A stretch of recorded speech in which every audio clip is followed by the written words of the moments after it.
What up, folks? All right.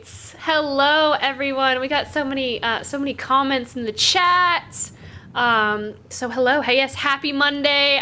We saw some of you had caught up on last week's episode. If you haven't yet, holy moly, was it a roller coaster? And boy, oh boy, do we encourage you to watch that whole. There's just reveal after reveal after reveal, and it jumps right into a big reveal with Luden. So yeah, we highly recommend that you go and you watch that. But if you haven't, you're gonna find out what happened like immediately. So it's all good. Well, first of all, everyone, welcome to Fate's End, a homebrew Dungeons and Dragons game driven by Fate. I, of course, will be your tail weaver for the evening. We want to do some shout-outs this evening. Shout-out to Tabletop Audio at tabletopaudio.com for the ambiance that we use in our shows from time to time. And you can go support Tim on Patreon if you would like to do so, so he can continue to make wonderful sound sets. But yeah, they're all free, and you can use them in your own games as well. And they're awesome. We also want to shout out our partner, Nine Realms Gaming.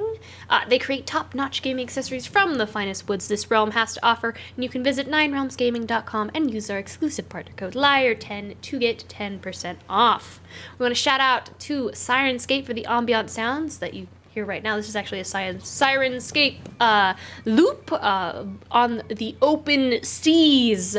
We also use their online player that we use on stream.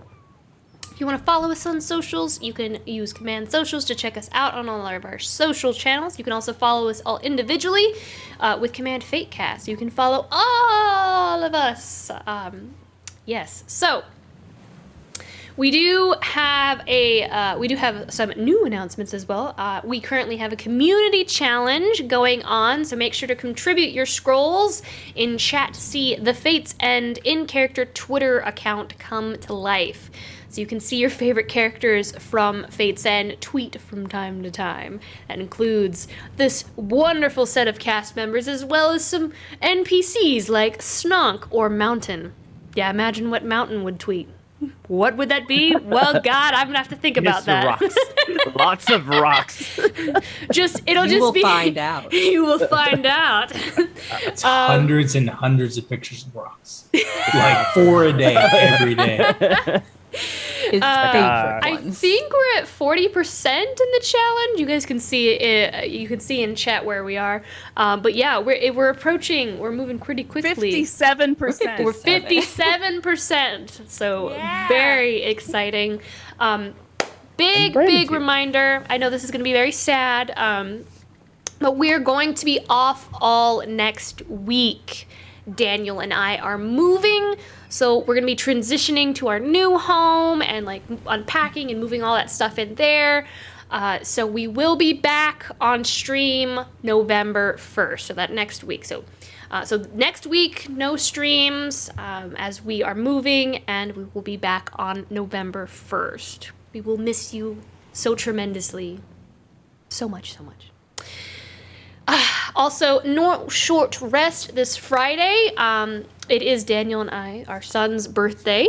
We will be celebrating that, but also a reminder that short rest is going on hiatus, and we'll be having we will be having Iron Valor on Wednesday, though. We were going to be doing a campaign recap with the cast of Candlekeep Mysteries. They're going to be talking about our favorite moments of the campaign and more, so make sure to join us Wednesday for that at 7:30 p.m. Central Standard Time.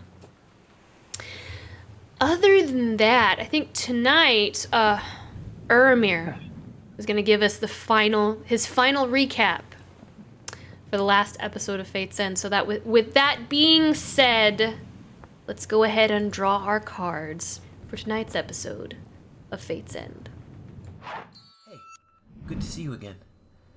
Man, I haven't been on the air so long in a while. Have you seen Grom anywhere? Oh, my friends? No, they stayed on Rue's ship. Why? Oh well, I guess I have to tell you what happened last time on Fate's End. It all started with what we thought was a simple game of hide and seek. Honestly, we should have known better than to play hide and seek with two celestial manifestations of chaos. But we did. And somehow we found ourselves in Luden's childhood home? The trees break out into an opening, and you see the windmill. It can't be. Can it? No, that can't be the same windmill. It can't be the same exact windmill. Your mother's windmill. Where the grain would be ground into a fine flour, and your mother would bake bread to sell to passing merchants heading to Lacambria. You can smell it baking as you run your hands along the strands of wheat.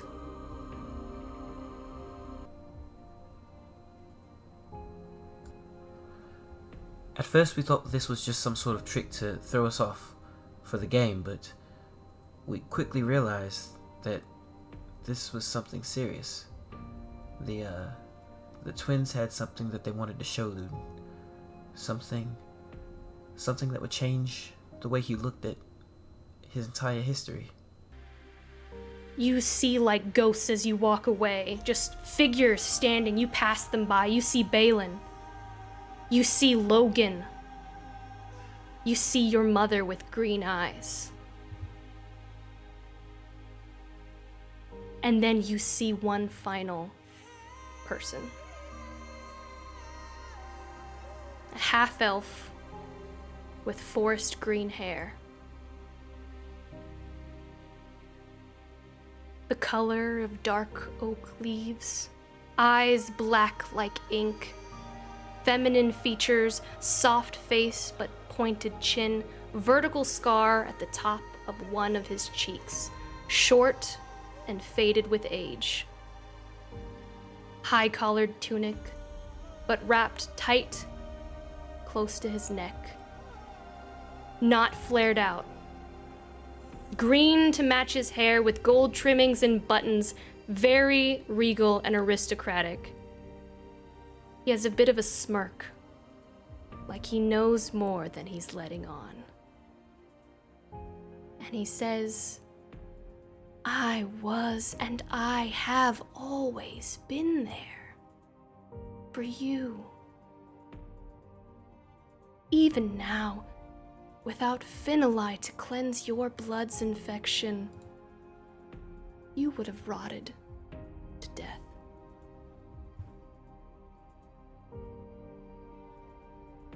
Who are you? I'm Lavie. So it turns out that Lavie, the god that Finn worships, had been manipulating Luden for almost his entire life. But to what end? It had Luden pretty shook. So I gave him some space for the night, but made sure to go check on him the next morning. I'm not sure if I actually got through to him, but at least he was being his regular old Luden self about things. A wise man once said that truth is like a broadsword. When you swing it, it cuts down whatever's in front of it because the truth is absolute. It never changes. It is law, essentially. And that can be good in certain cases, but especially if you're trying to win an argument or prove a point. But when you take truth, when you take that broadsword and you turn it on people that you care about, it can be dangerous. And today it seems that you've found yourself on the sharp end of that broadsword. And look, I know that it's what you've been chasing after and everything, but perhaps some fights don't need to be fought. Perhaps some things are better left alone. Now, Ermir.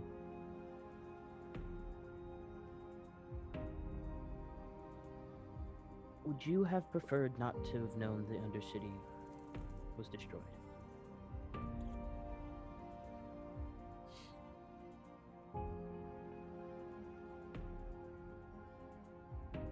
I think I would have preferred to not know how it happened. I know that's all good and well, but would you have rather not known that the Undercity was destroyed? If How I about can, this? if How I about can this? never know, yes. Or that your mother was dead? If I can never know, Yes. yes. Afterwards, I found Praeria and got to talk to her about something that was on my mind a lot lately.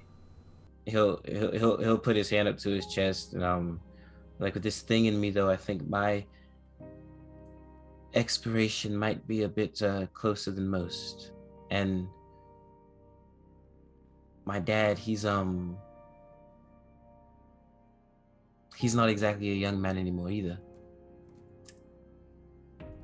And so I'm sorry, I'm beating around the bush. It's all right. I understand.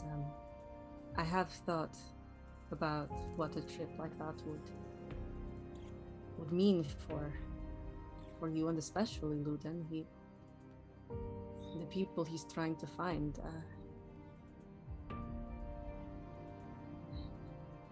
And look, it's not. I mean, after I everything. can't ask you. I'm sorry.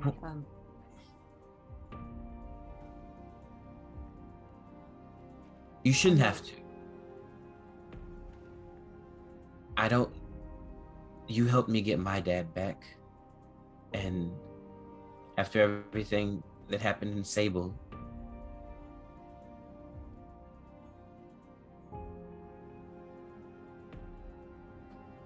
I know how it feels to lose the people that you care about, and I would hate for you to have to continue to go through that if there's something I could do. And I would hate for you to have to do it again, which is why I cannot ask you to.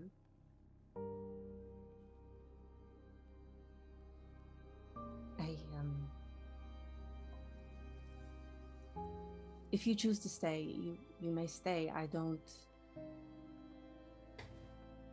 We have made many choices that we should not have had to already. I can't ask you to make another one. The next morning, I let the others know that I was leaving. Luden was very direct with his line of thinking. Ermir, what if you died?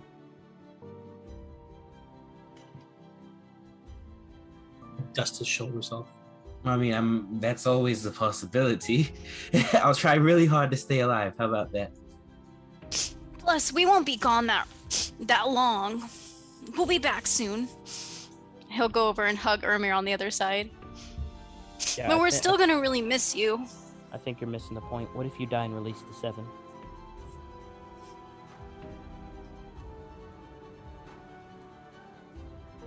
Not to be nonchalant, but I don't think we could really make a contingency for that. I'll just try not to die. We waited to tell my father until the very last moment, and when he realized I was coming with him, well, he could hardly contain himself. I hand the chess set to Valerius, and I tell him, "Why, way back when, your son and I used to play this in the Undercity. Do you know how to play chess?" I used to play. No, haven't played in years. Yeah, well, Quite maybe frankly, you can, I don't remember how to play. Well, maybe some of those old tricks will come back to you, and you can teach him a thing or two. He was quite rotten at it, and maybe he'll get a little bit better. And I give Valerius the chess set. He takes the chess set, like holding like one of the bags over his shoulder. He's like, teach him a thing or two. And he looks at you, Uramir. Yeah, yeah, we'll have a lot of time to practice at the tower together. He just drops his bags. He lowers the chest set on the ground. His lower lip is just like he can't even hold it. Like it's just trembling. And like he just runs up to you and throws his arms around you and just cries his eyes out as he embraces you and just like he just cannot contain himself. Just in utter tears. And a mess of a man. And so with that, everyone said their final goodbyes. My friends were off to Dawn's Rise, and we were off to Remir's Tower.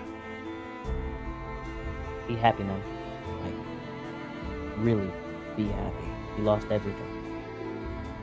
Now you got everything at the exact same time.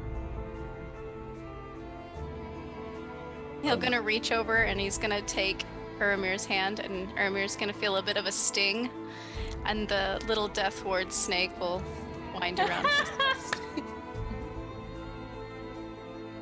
He'll bring him in for a hug, and he'll kiss him on the cheek, and he says, "This is the right choice for you, friend. I'm so happy you made it."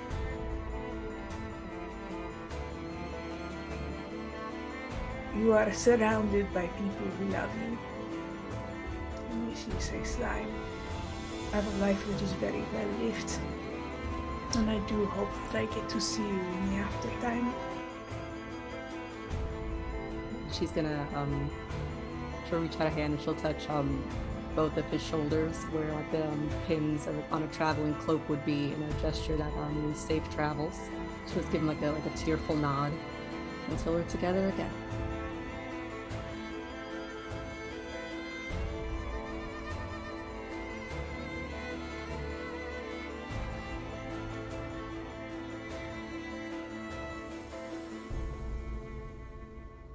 Sad face not sad anymore. Sad face with dad, and sad face not sad. Sad face happy now.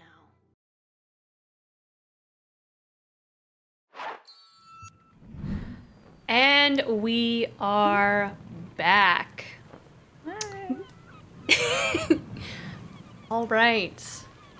As we return into the campaign, we return to that moment where you all watch as the Air Salant grows smaller and smaller in the distance, the waves gently lapping at the ship's bow.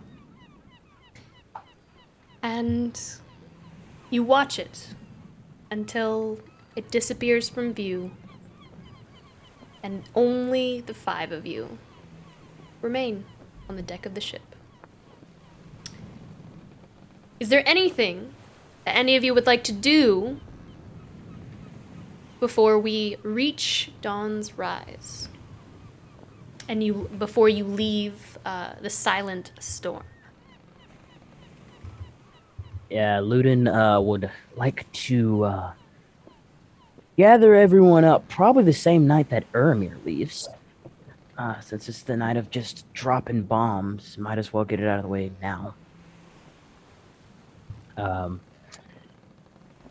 So he'll just like get everybody together before we go like to bed or either at dinner, one of the two. And he'll just sit down and he'll look everyone in the eye and he'll just go, first off, I want to apologize to you guys. Or some of you guys. I already let Uramir know this before he left, but when we first met, I treated you guys pretty bad. I was really angry at every one of you. I thought that you had done something terrible to me. Well, on the island, I found out that you actually had nothing to apologize to me for. And I feel like I definitely needed to say something. That being said, I think I'm going to tell you guys what I found out from the Swindle twins. And at this point, he's looking around to everyone except Finn, and he's just going. So, for those that don't know, I grew up on the outside of Lacambria, in a little farmhouse, with what I thought was my mother, my stepfather, and my little brother. Then I moved to Lacambria with my little brother, where I thought he died from, well, we all know why. That being said... Did you find out that your brother's still alive? You know, Luden doesn't even look at Finn throughout this entire thing, and he just goes, I actually found out that I never had a little brother. And my mother died when I was 5. And the person I was actually raised by was Lavie.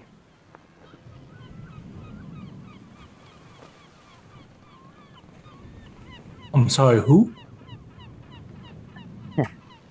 Lavie. So that's how they Like, Lavie. The Like, god Lavie? God Lavie. And he changed my memories. And he made my father leave my mother.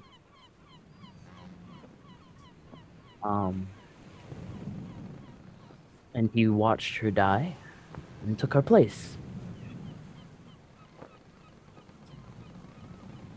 And he changed my memory so that I wouldn't know.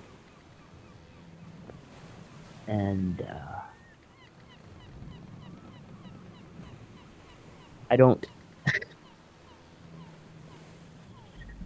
I guess I really never knew my mother.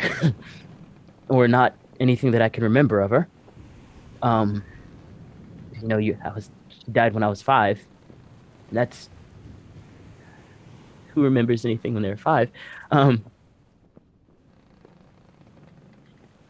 And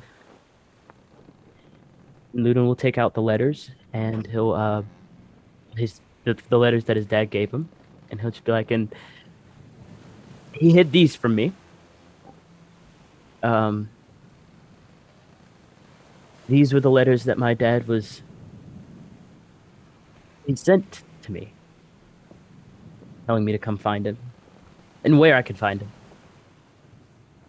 And I found them too late when I went to go bury whatever the crap Logan was. And after I found them, the last one, he told me that he was somewhere outside of Thrice. And I should still come looking for him, but not there, just somewhere. Come looking for him if I ever wanted to see him again. And then that night that I buried Logan, the same night that I found the letters, was the night that I lost my shadow. And I found my shadow again for a little bit of time. And he'll hold up that little mark on his arm that's definitely faded. Not just from the burns, but from the fact that he lied. He'll be like, and lo and behold, it might have been my father trying to warn me about Lavie.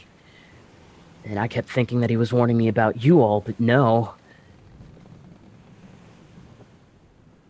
I couldn't put it together. You know, I just couldn't think quick enough. I just wanted to figure out, you know, why would anyone force me to tell the truth? You know, well, that's another thing, by the way. Yeah, I hadn't lied to you guys since I had met you. That's changed now because I decided to lie. And now I don't know where my dad is again. I'm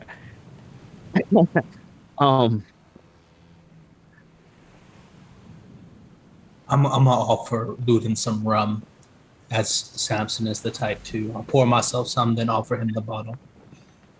Yeah, this will be the first time that Luden's probably drank since Hesperis' party. He'll just down the whole thing. And I'll say, thank you. Thank you. And pull himself together, and he'll just say, Didn't have to be all of it, but that's fine. I'll find more. I appreciate that. That being said, going forward, and this is where he'll look to Finn. I'll be like, I felt it pertinent to let all of you know my loyalties do not lie with Lavie. In fact, he is my top enemy. How do you know? How can you be sure it was Lavie? Swindle Twins told me. But you know they trick. You know that's what they're about, is tricking. Yeah, that's How can true, you be Finn. sure? I'm thinking. The color of my mother's eyes are not green, Finn. I got to remember that. How do you know that the Swindle Twins didn't just morph your mind a little bit? Luden, I am thinking now that Miss Mimi has moved into her new home, there is a new cabin free on the ship. Are you thinking perhaps you would like to spend the night alone, or would you like to spend the night alongside anyone? I'm good. I'll probably just, sleep on the deck or something. I like the sound of the waves. But all that being said, Finn. Okay. Maybe we shouldn't question how I know or why I might not know, but maybe question why would Lavie do something like that? Since, he is your god. Well, that's a question too. Why would he? He doesn't just go to people and raise them. He's never said much about you. He said a few things, but... Like what? Well, he mentioned that you lied, and it was true.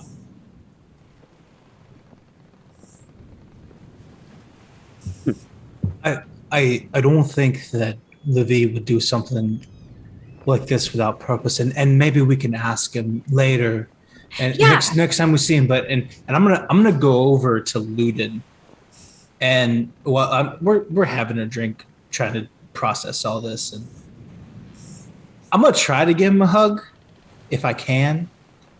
I don't know if he'll. I don't know if he'll. Finn. He's not gonna move. He's just gonna keep staring at Finn, listening to whatever the crap. Finn I can ask to see why he'd do something like that. I'm gonna try to give Luden a hug, and I'm just gonna say, I'm so sorry for your loss, man. And because it's so much to lose, and to know it was actually, it's too much. And I try to give Luden a hug, and he doesn't move his arms. Yeah. And he'll just say, I respect you, Finn. I respect this party. And that's why I told you. I've already made myself clear. And that's when he'll... What will I do now?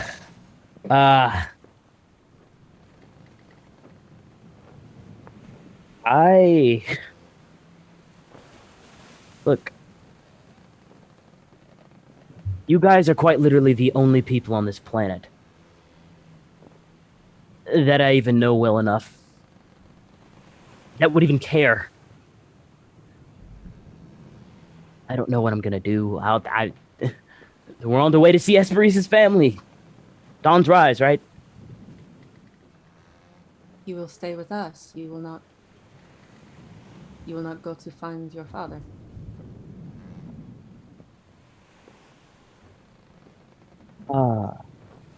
So I think we all saw the ability of the Sparrowhawks when we were at Sable. Who better to find my father with than the people that actually can do something, right?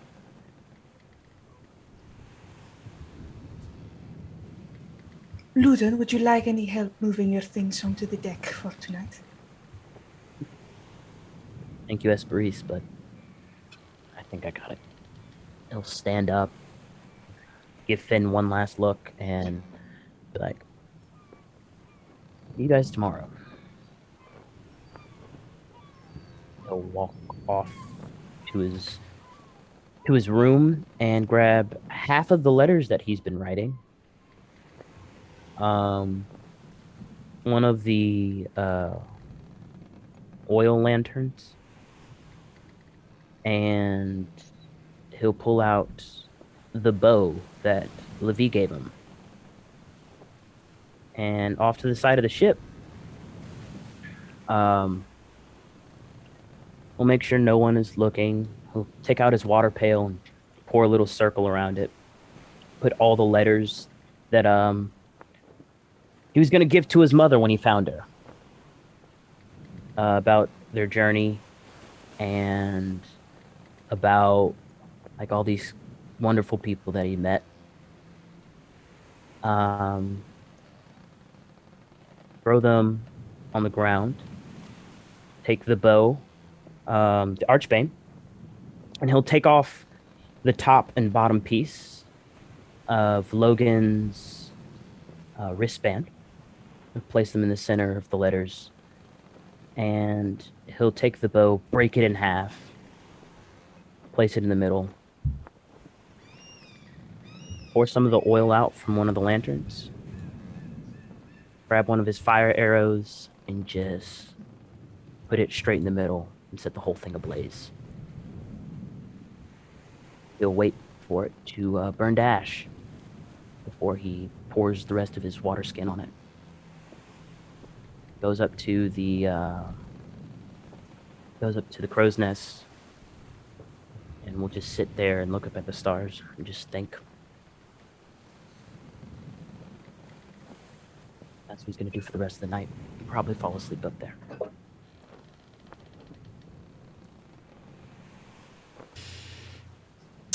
And you do so till it's nothing but ash, and there's a dark stain of soot on the deck of the ship.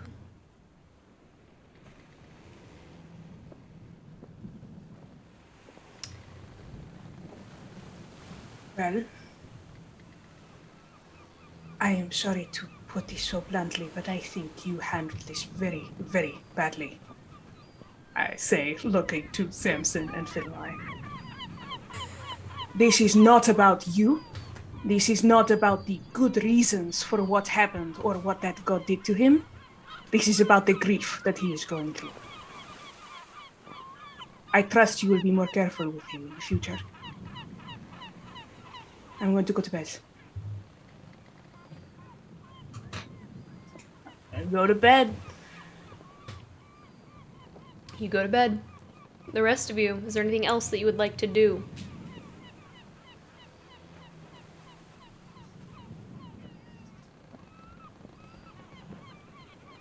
Before we make, if not on this night, before we make it to Dawn's Rise, is there anything else that you would like to do?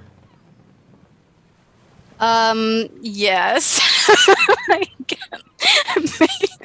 Maybe not that night because Finn's pretty upset. But he would like to have some last words with Rue and also bring Cassius along too. Okay. All right. I'm guessing you make your way to the captain's chambers. Yes. So first he goes and he picks up Cassius. So I'm not sure what Cassius is doing, but he is entertaining, being the charismatic hunk that he is. He's entertaining the crew in the galley and also helping around with various, errands on the ship. Okay. So Finn will approach him. Cassius! Finnalai, Guess what? we're going to dock at dawn's rise in the morning? That's a good guess, but that's not what I was thinking. Here, come with me. I have a surprise for you. All right. And he just kind of like smiles and laughs, and he walks with you. It's a really, really big surprise. Like a really big one. You're not going to guess it at all. Not even if you tried. Well, considering that my memories are gone, I would say that the odds are very stacked up against me.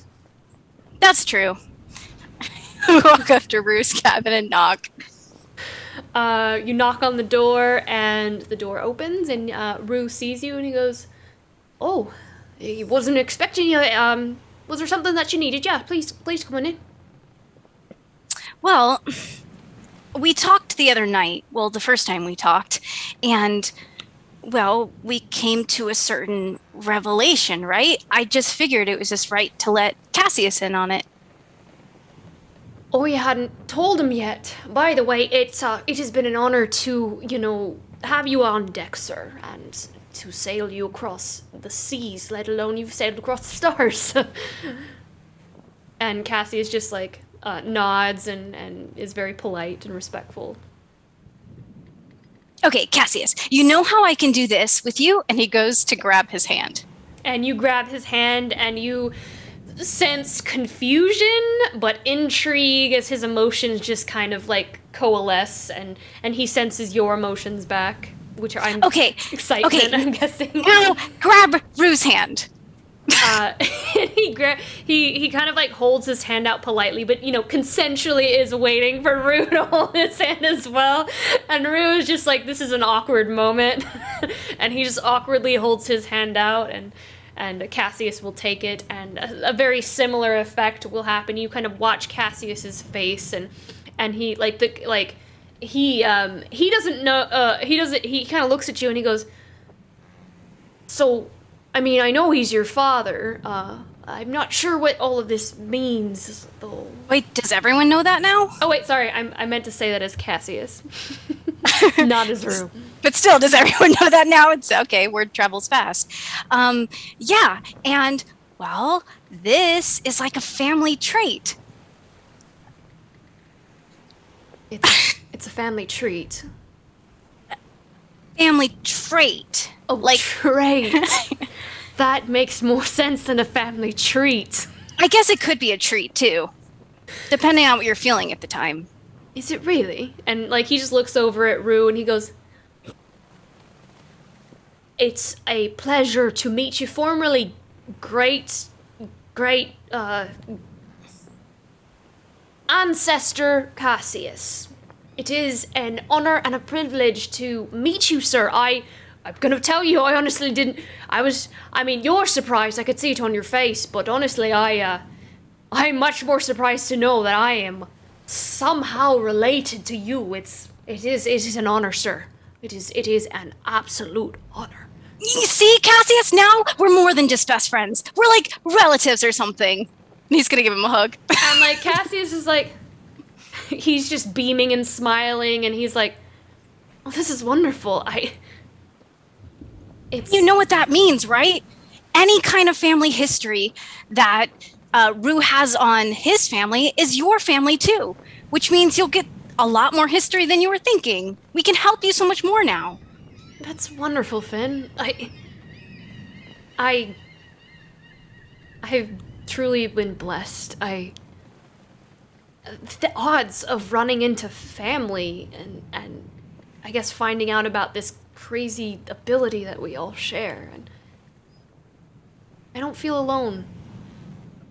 There's so much comfort in that. I was thinking the same thing too. It's really weird. Not that I felt alone beforehand. You all are such a big part of my life, and helping me, but this is much more special than I could have ever hoped. Well, you know Cyprian, he says that when he talks to me, I remind him of you. Does he? Mm-hmm. Does that name, now Finn did that on purpose, does that name register with Cassius? Like, what is? No. Ooh, okay. Okay, well, it's really exciting news. Oh, you said you were going to let me borrow some books, Rue? Rue kind of like gestures you, and he kind of like goes over to his bookshelf, and he just kind of begins to speak, and he's just like, "Isn't it funny just how fate works out? Just like you said, Cassius, you know, how things just happen to happen. That you happen to board my ship, and you know, happen to find a long-lost ancestor. You know, and then you, Finn, you meet my mother who brought you all together, and so much so it doesn't quite feel like a coincidence, does it?" No, not at all. It could be Lavie's influence. He kind of looks at you, and he goes, "Or Vera's, but Or Lavie's, just saying. And he just kind of like, he looks at you, and he decides he's not gonna argue with it on you, but you know where he stands. and he looks at you and he says, I'm sorry it didn't work out with your mother. I really thought it would. She used to say Vera herself brought us together. Well, you know, that was a long time ago, but I'm glad to know you, Finn. I'm glad to know you too, Rue. And I think that maybe one of these days, well, you should go back and visit her, if you'd like. I'm sure she'd be happy to see you. Oh, I don't know about that, but I do have something for you. Ooh, okay. This one is and he kind of pulls the book off the shelf. This one is it's very special to me, and so I trust you will take very good care of it. Oh yes, I take care of all of my books. And he hands you a small, worn, very worn leather book. The spine is it's almost at its last thread of holding the pages together. It's wrapped with a leather cord to kind of hold it all together shut. And there's no title printed on the spine, nor the cover of this book. But you see embroidered on the cover a forget-me-not in faded purple thread. What's this? It's my mother's journal. Like, Revenier's journal? That's right. Are you sure you want to give this to me? I'm sure. I've thought about it quite a bit, and I think you'd enjoy getting to know her. You didn't get to know her all too well. You didn't know her that long, and she speaks through that book.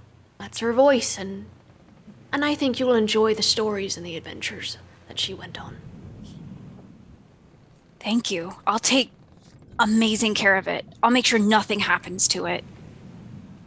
I trust you will. I trust you will. If you're anything like me, and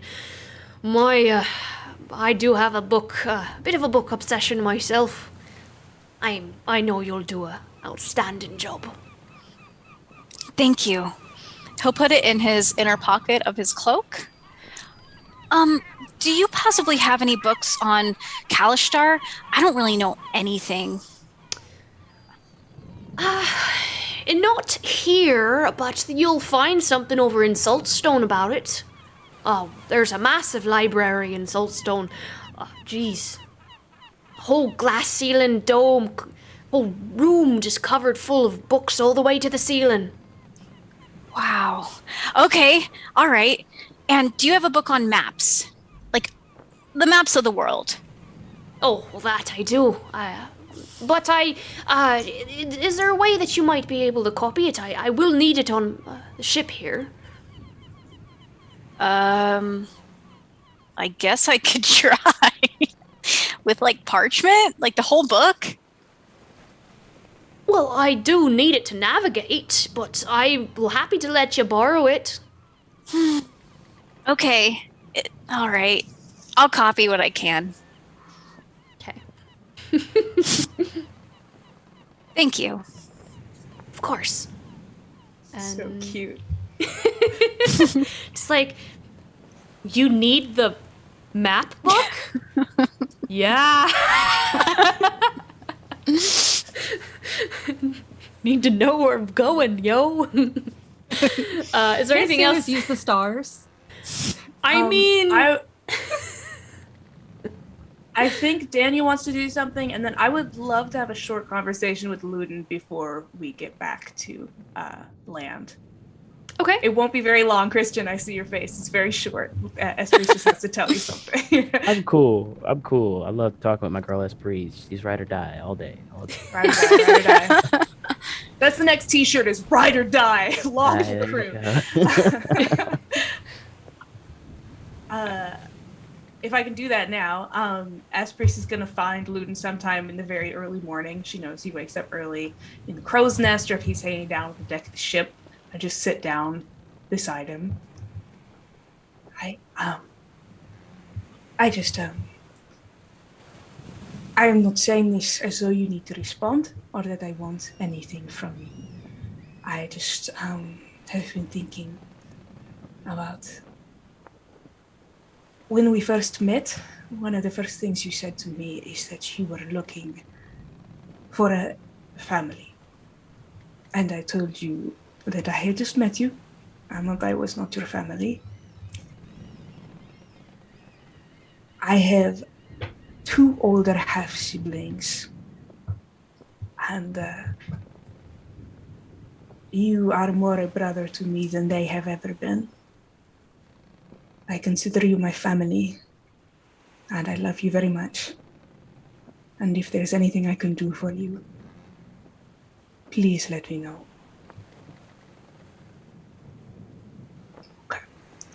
I'm not going to sit here and make you talk about your feelings, though, so just want you to know that I love you, okay? Luden he won't say anything, but he'll give her a hug. Get back to training. Give him a little kiss on his temple, and I'll leave him alone so he can do what he needs to do. He'll stop for a little bit before he keeps going. Think about what she said. Feel a little better. And he'll turn back to swinging swords at the air at imaginary enemies. The rest of the morning. All right. Anyone else before we arrive at Dawn's Rise? Oh yeah, I got one thing I want to do. Okay. So as we make our way to Dawn's Rise, Samson spends a lot of his time. He definitely doesn't like try to talk to Luden, you know, like he doesn't do that, right? But he's there as like a distraction, you know, like he provides alcohol if necessary, and like we'll go through plans and schemes, and you know, provide his history bonus and religion bonus to check. So if Luden needs it as we get ready to, you know, when we come back on the reverse trip, like there are no feelings that get talked about between Samson and Luden, but there is, if like distractions and plans needs to happen, that he's there for that. But at some point on the way there, I want to go find Praeria, and ideally, I'd like to find Praeria in a relatively private location, somewhere no one would hear us. So where might I find her? She still enjoys her walks about the ship in the evenings and nights. She still stalks Rue, apparently. No, she's done stalking Rue. She's good with him now. I'm gonna approach Praeria and be like, "Oi, hey, you got a second? You busy?" Not at all. Awesome, cool. So I wanted to talk to you about something. So I was before we left the island there, I was searching the boat, the one that we blew up, or that Finn sunk, and then also the Scorched Hunter's vessel over there, and it took me a while to find it, and it looked like it was a lot further away than it was when I left y'all, and I wanted to know what happened after I left those negotiations. Or interrogations, I should say. Well, we decided that we had learned all we were going to.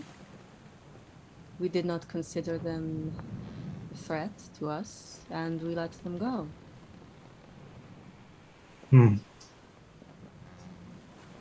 But then something happened. I mean, they did end up on the bottom of the ocean, right? It must have been doing something, though, right? Why did we not think they were a threat? I mean, they're a bunch of people who were protecting this island. All those things are. Well, they were... I mean, why did we decide to let them go? I guess.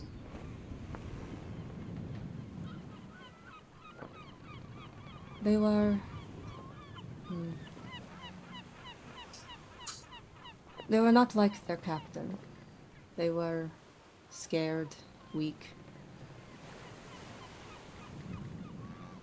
Almost ordinary people. Just regular folk, right? Right.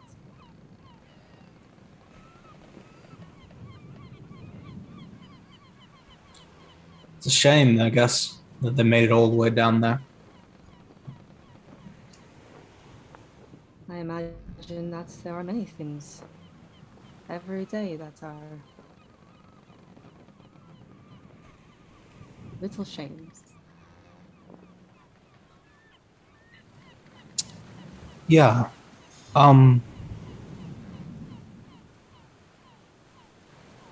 Samson kind of just he's always very upfront and like looking Prairie in the eye all the time. He's a good public speaker and conversationalist. He does that. He's gonna like stare off over the horizon for a little bit, and I'm imagining twilight, right? And She is staring very intently at the side of his face. yeah, he's just saying. So, I wanted to ask you, in consideration of everything that's going to have to be done once we get over to the wild, everything that will need to occur to complete this coup, to save your family, the things that will have to be done, there's going to be a lot of blood and wickedness, and I just want to know how much you want to see or know about.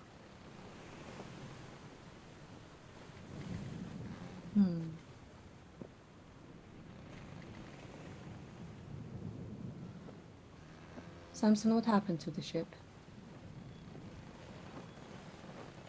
That's a good question.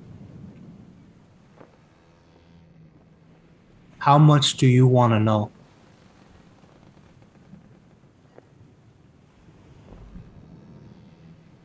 Samson looks back at her, and Samson looks back at Prairie, and his eyes are a little glassy, just a little bit.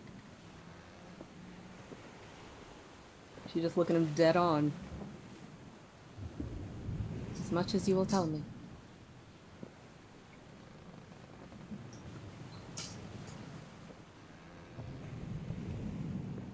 Will you tell me?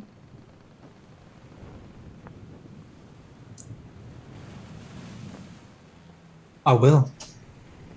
But I feel I have to warn you. Because there's only so much one can do or know about before it changes who they are.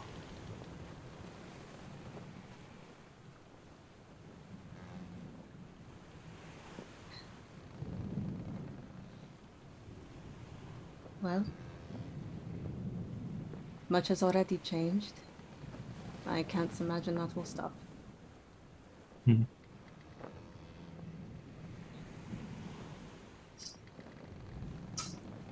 Pray I slaughtered those innocent people. They were just regular folk like you and me and other folks, and they were just... I hate that they got pulled into this and they got paid to be here, and I hate that they knew more than they could ever be trusted with, and they knew where that island was, and the people out there would have tortured and interrogated and ruined their lives and then killed them in the end just to find out what this island was, and then Mimi and Sasha and Julian and everyone would be in danger. And so I slit every single one of their throats and I blew the whole thing to fucking hell. And I'm very thankful none of you had to see it. Ferraria ducks her head and just kind of nods a little. And when she comes back up, she is smiling a little bit.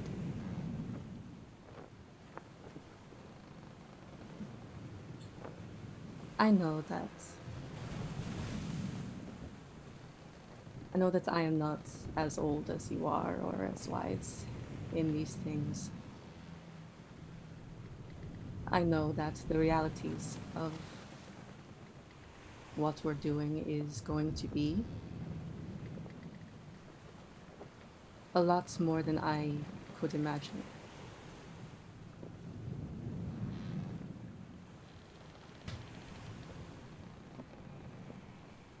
I know that you don't have to imagine these things.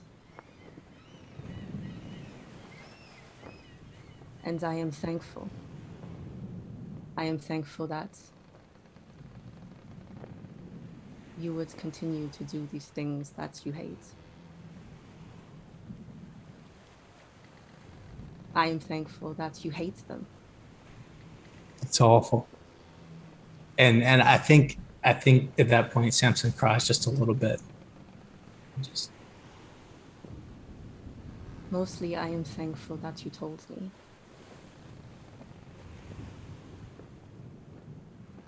Although I do not always want the person who has to do these things to be you, I know that. I hope it's not always me either. Yeah. Good. But I do need people who will think of these things, who will help me, who will be honest with me.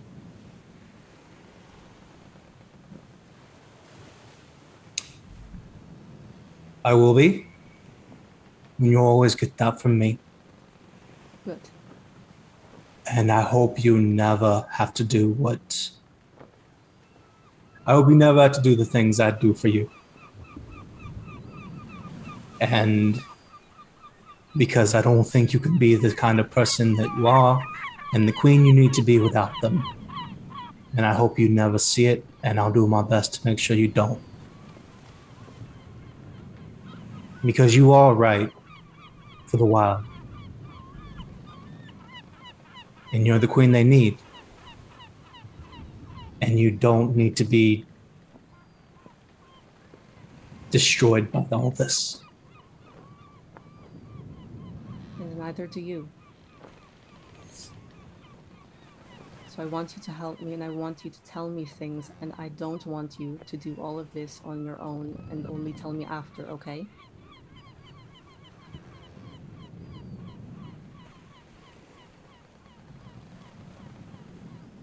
Okay. Don't tell anyone else. They don't. The crown is heavy. and they don't need that burden. Yes?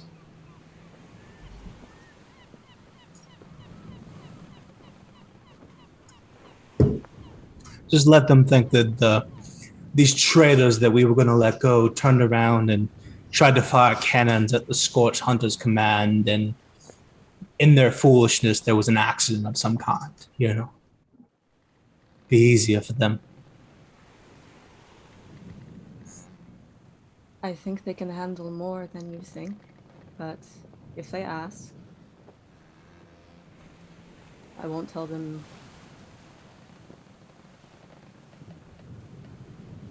I won't tell them. It is your place to say if you want.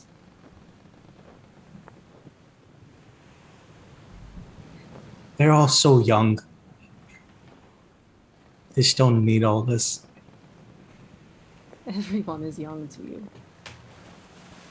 It's very true. Do you want some rum? And he'll drink some and offer it. And they'll do whatever.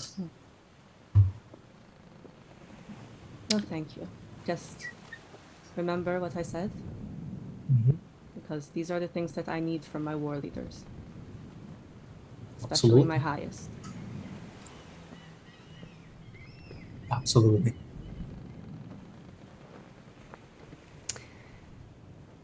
Conversation is had, and the sun sinks into the ocean, and another night aboard the Silent Storm is had as you approach dawn's rise. I love that interaction so much. Is there anything else you would like to do before we approach? No? I mean, once we get into the city, I have to talk to everybody, but don't- not until we're right outside. Daniel, you said you wanted a moment with Rue. Are you changing your mind there? Yeah, no, I don't think I'm going to do that. Okay. I'm just double checking in case you forgot. So, I will point Samson's out. not feeling the horny vibes right now. Emotionally, he's not there. It wasn't that, guys. Okay. Jeez, Sure, he told me what he sure. might say earlier. Got mine in the gutter. Good lord. Expected it to be anywhere else. Okay, here's what happened. I discovered an opportunity to redo the conversation later and still do the same thing, but with a player character instead of an NPC. So it's fine. Sorry, Daniel. I'm not trying to dig you too hard. I would like to point out Luden. This happened last episode. I didn't want to say it, but he finished all his medicine checks. When he said a week passed, I literally rolled them all. I was close. I failed one, and then I asked Ermir for help because I wasn't about to ask Finn for anything, and I rolled with advantage, passed it. Just letting you know, all of those are done. We're about to fast forward through a month, so you would be Cool. Yeah. You would All right. I'll say in that fast forward point, Hesperis is pretending that she never told you guys you failed that conversation. There was never any awkward moment. Everyone is fine. And she's behaving totally normally towards everyone. I guess if there's a month that passed, sorry guys, there might be one other thing that Finn does is he probably tries to duck into an empty room, such as a storage closet, and he tries to contact Lavie. So he ducks into a storage closet, and he's like standing against the door, and he's like, Lavie, I really need to talk to you. I know normally we do a prank or an offering or something to make sure you come, but it's really, really important. Will you just, please, I just really need to talk to you. Please? Lavie, come on, this is really important. And I really, really need to talk to you, please. And he does that pretty consistently. Probably whenever he can find a moment, he tries to do that, and he does not get a response. Does he not? I don't think so. I don't know. I guess it's up to you, but I would anticipate not. I think he would answer you. Really? Oh. Okay. Are you prepared for that? No, not really.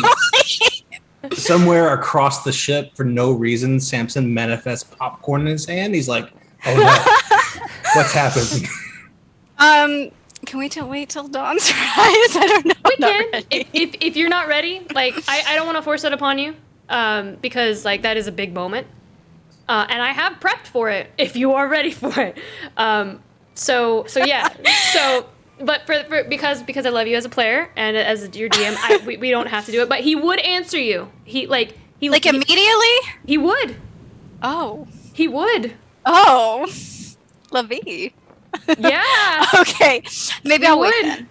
Okay. Maybe I'll wait. We could say narratively that he begins to answer you, and then somebody tries to take a broom out of the closet. yeah. I think narratively we can totally say that. Like every time you try to, like maybe somebody interrupts you because he would 100% answer you. Okay. Well, then let's do that. I guess he's leaning against the broom closet, and somebody opens the door and he falls out.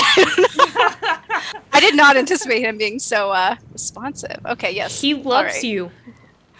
You're his Does he? You're his Excuse favorite. you, yes he does. He said it time and time again. You're his favorite, and if you desperately need him, he will come for you. Okay, well, we'll do that later. You fall out of the broom closet as one of the sailors just like, "What are you doing in there?" Praying. Whoa. No, like really praying. He walks away. I mean, He zips up his pants and walks away. oh my God. No, it's Right, I've got to go swab over on that end. Stop making it weird. No. Maybe I'll just do the swabbing later. I see you have the mop and scrub you brush. can have it. It's fine. I think the cook is calling me. Made a spud. Yeah, I'm gonna go eat. All right, and he just walks off. I'm gonna make the ground slippery in front of me so he trips and stomp off like a brat. We'll make a deck save for him. Just a simple deck save. I hope he loses. Yes. Is that a 6? Yeah, he with a plus on that. Yeah, he slips and he falls and hits his head on the side and he's knocked out. Wow, damn. I draw a mustache on him and walk away. You feel Lavie's approval somewhere in the great beyond. Shivers up his spine. He's like, It's a temporary high for that. All right, so let's switch over as we make our way to Dawn's Rise. We're gonna stop the high seas.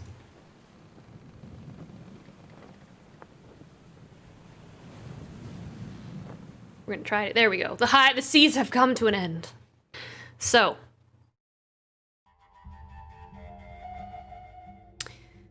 you all approach Acacia, the continent to the west. You arrive in Lazuli Cove and make your way through to Sweet Mesa and traversing through to the very heart. Dawn's Rise. Of course, your father just hugs you goodbye as you leave, Finn. And you say goodbye to the silent storm. And you make it to Dawn's Rise. A month later. Dawn's Rise is one of the greatest cities in all of Acacia. Surrounded and protected by clay and iron mixed, flat-topped mesas. And buttes that surround the entirety of the entire city. Looks like mountain ranges that cast a deep glow of rust upon the outer guard towers of the city. I'll show you all Dawn's Rise.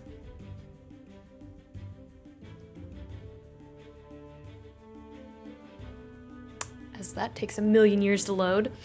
It's huge. There are only 2 gateways into the city.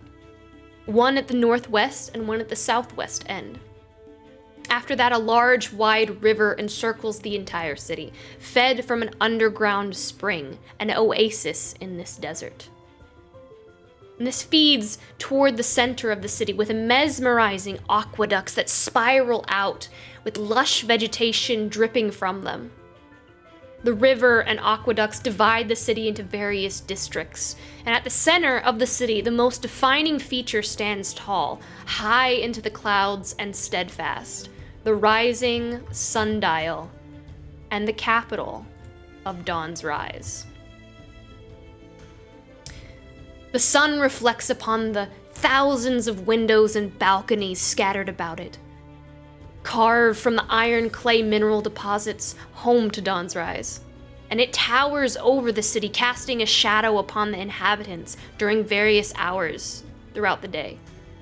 A fully functional, massive sundial that brings cool relief during the hottest days to all. Nature, the provider, favors no one. Just, maternal. The scale is balanced. Ruled by two beautiful, respected, fierce queens in union, it is said fate and destiny brought them together. A unique love. A female high drow and a female high elf. Light and dark. Yin and yang. Balanced. Matched in years, and the kingdom flourishes under their rule. Those of you proficient in history know that Dawn's Rise is considered a Renaissance city. Painters, musicians, sculptors, writers, architects, and inventors of all kind flock here. And the city cultivates these types of individuals with fervor and vigor. As you kind of approach this massive gate that allows you into the city, looking around the architecture of each building, it's very unique and one of a kind. Various styles mix and mingle throughout the city. However, Art Nouveau seems to be the most prevalent among them. The aqueducts that spiral into the city feed lush greens that hang from each and every building, wisteria, crossvines, honeysuckle, mandvillas, bougainvillea, I don't know, I can't say that word. Hydrangeas and bougainvillea, hydrangeas and climbing roses. The city is fragrant with a perfume of botanicals and a rainbow of blooms. Even as you pass through the Dahlia district where the poorer citizens live, housing is not only available, but beautiful. Although cramped, and nothing flashy like the Rose district or the Orchid district, it's still very unique. Each building uniquely sculpted from earth and mud and baked in the sun. Hesperis, you know, there aren't many poor citizens of Dawn's Rise. Most people who try to move to Dawn's Rise are either already rich or are trying to become rich so that they may live here. Those that can't afford a home, they stay at a long-term lodge or hostels for quite some time. Most live there for years if they are dedicated enough to be, famous upon the grand stages in Dawn's Rise. Some leave when they can no longer afford it, and some stay regardless. Stubbornness and refusal to admit that they've failed. And those people, the subject of the rich and the next greatest artistic masterpiece, and that is the housing that is here in the Orchid District. I think I said the Black Orchid District.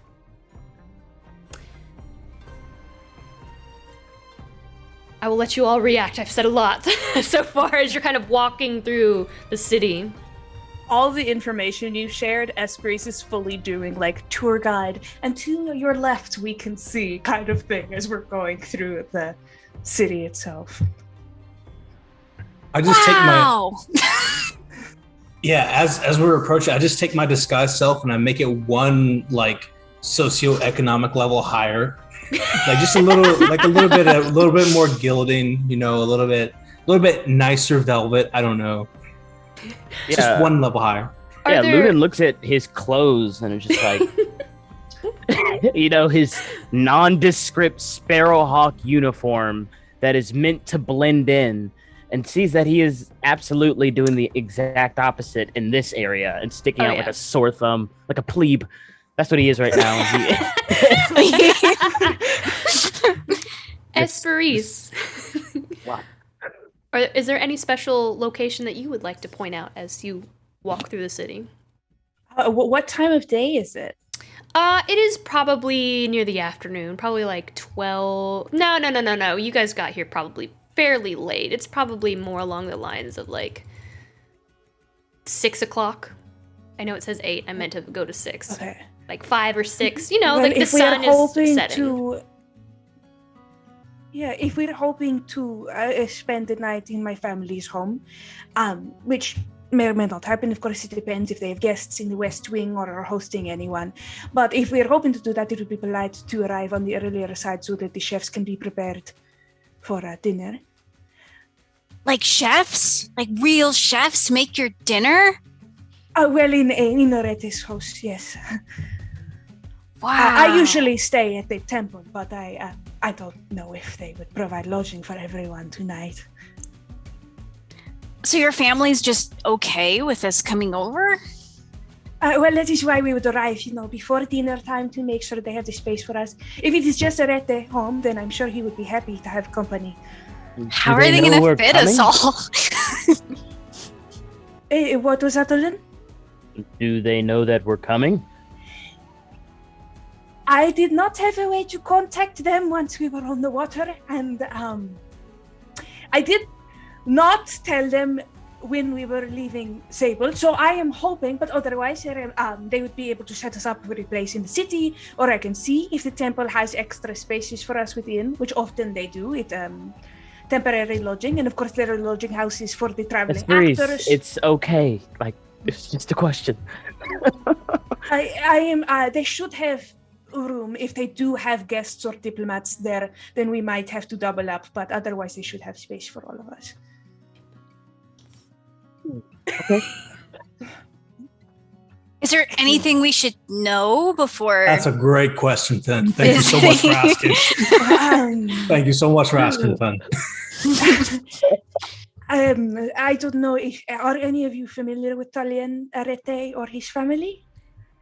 Are any of us familiar with Tadiante or his family? Well, isn't this the name? Did you say Taliante? I have no idea. like the pasta tagliante? Isn't the name Ariete the perfume you bought back in Digbrand? Yes, it is a perfume, a luxury perfume house. It was my mother's partner and his children are responsible for that brand, and I spent a good deal of my youth in their home.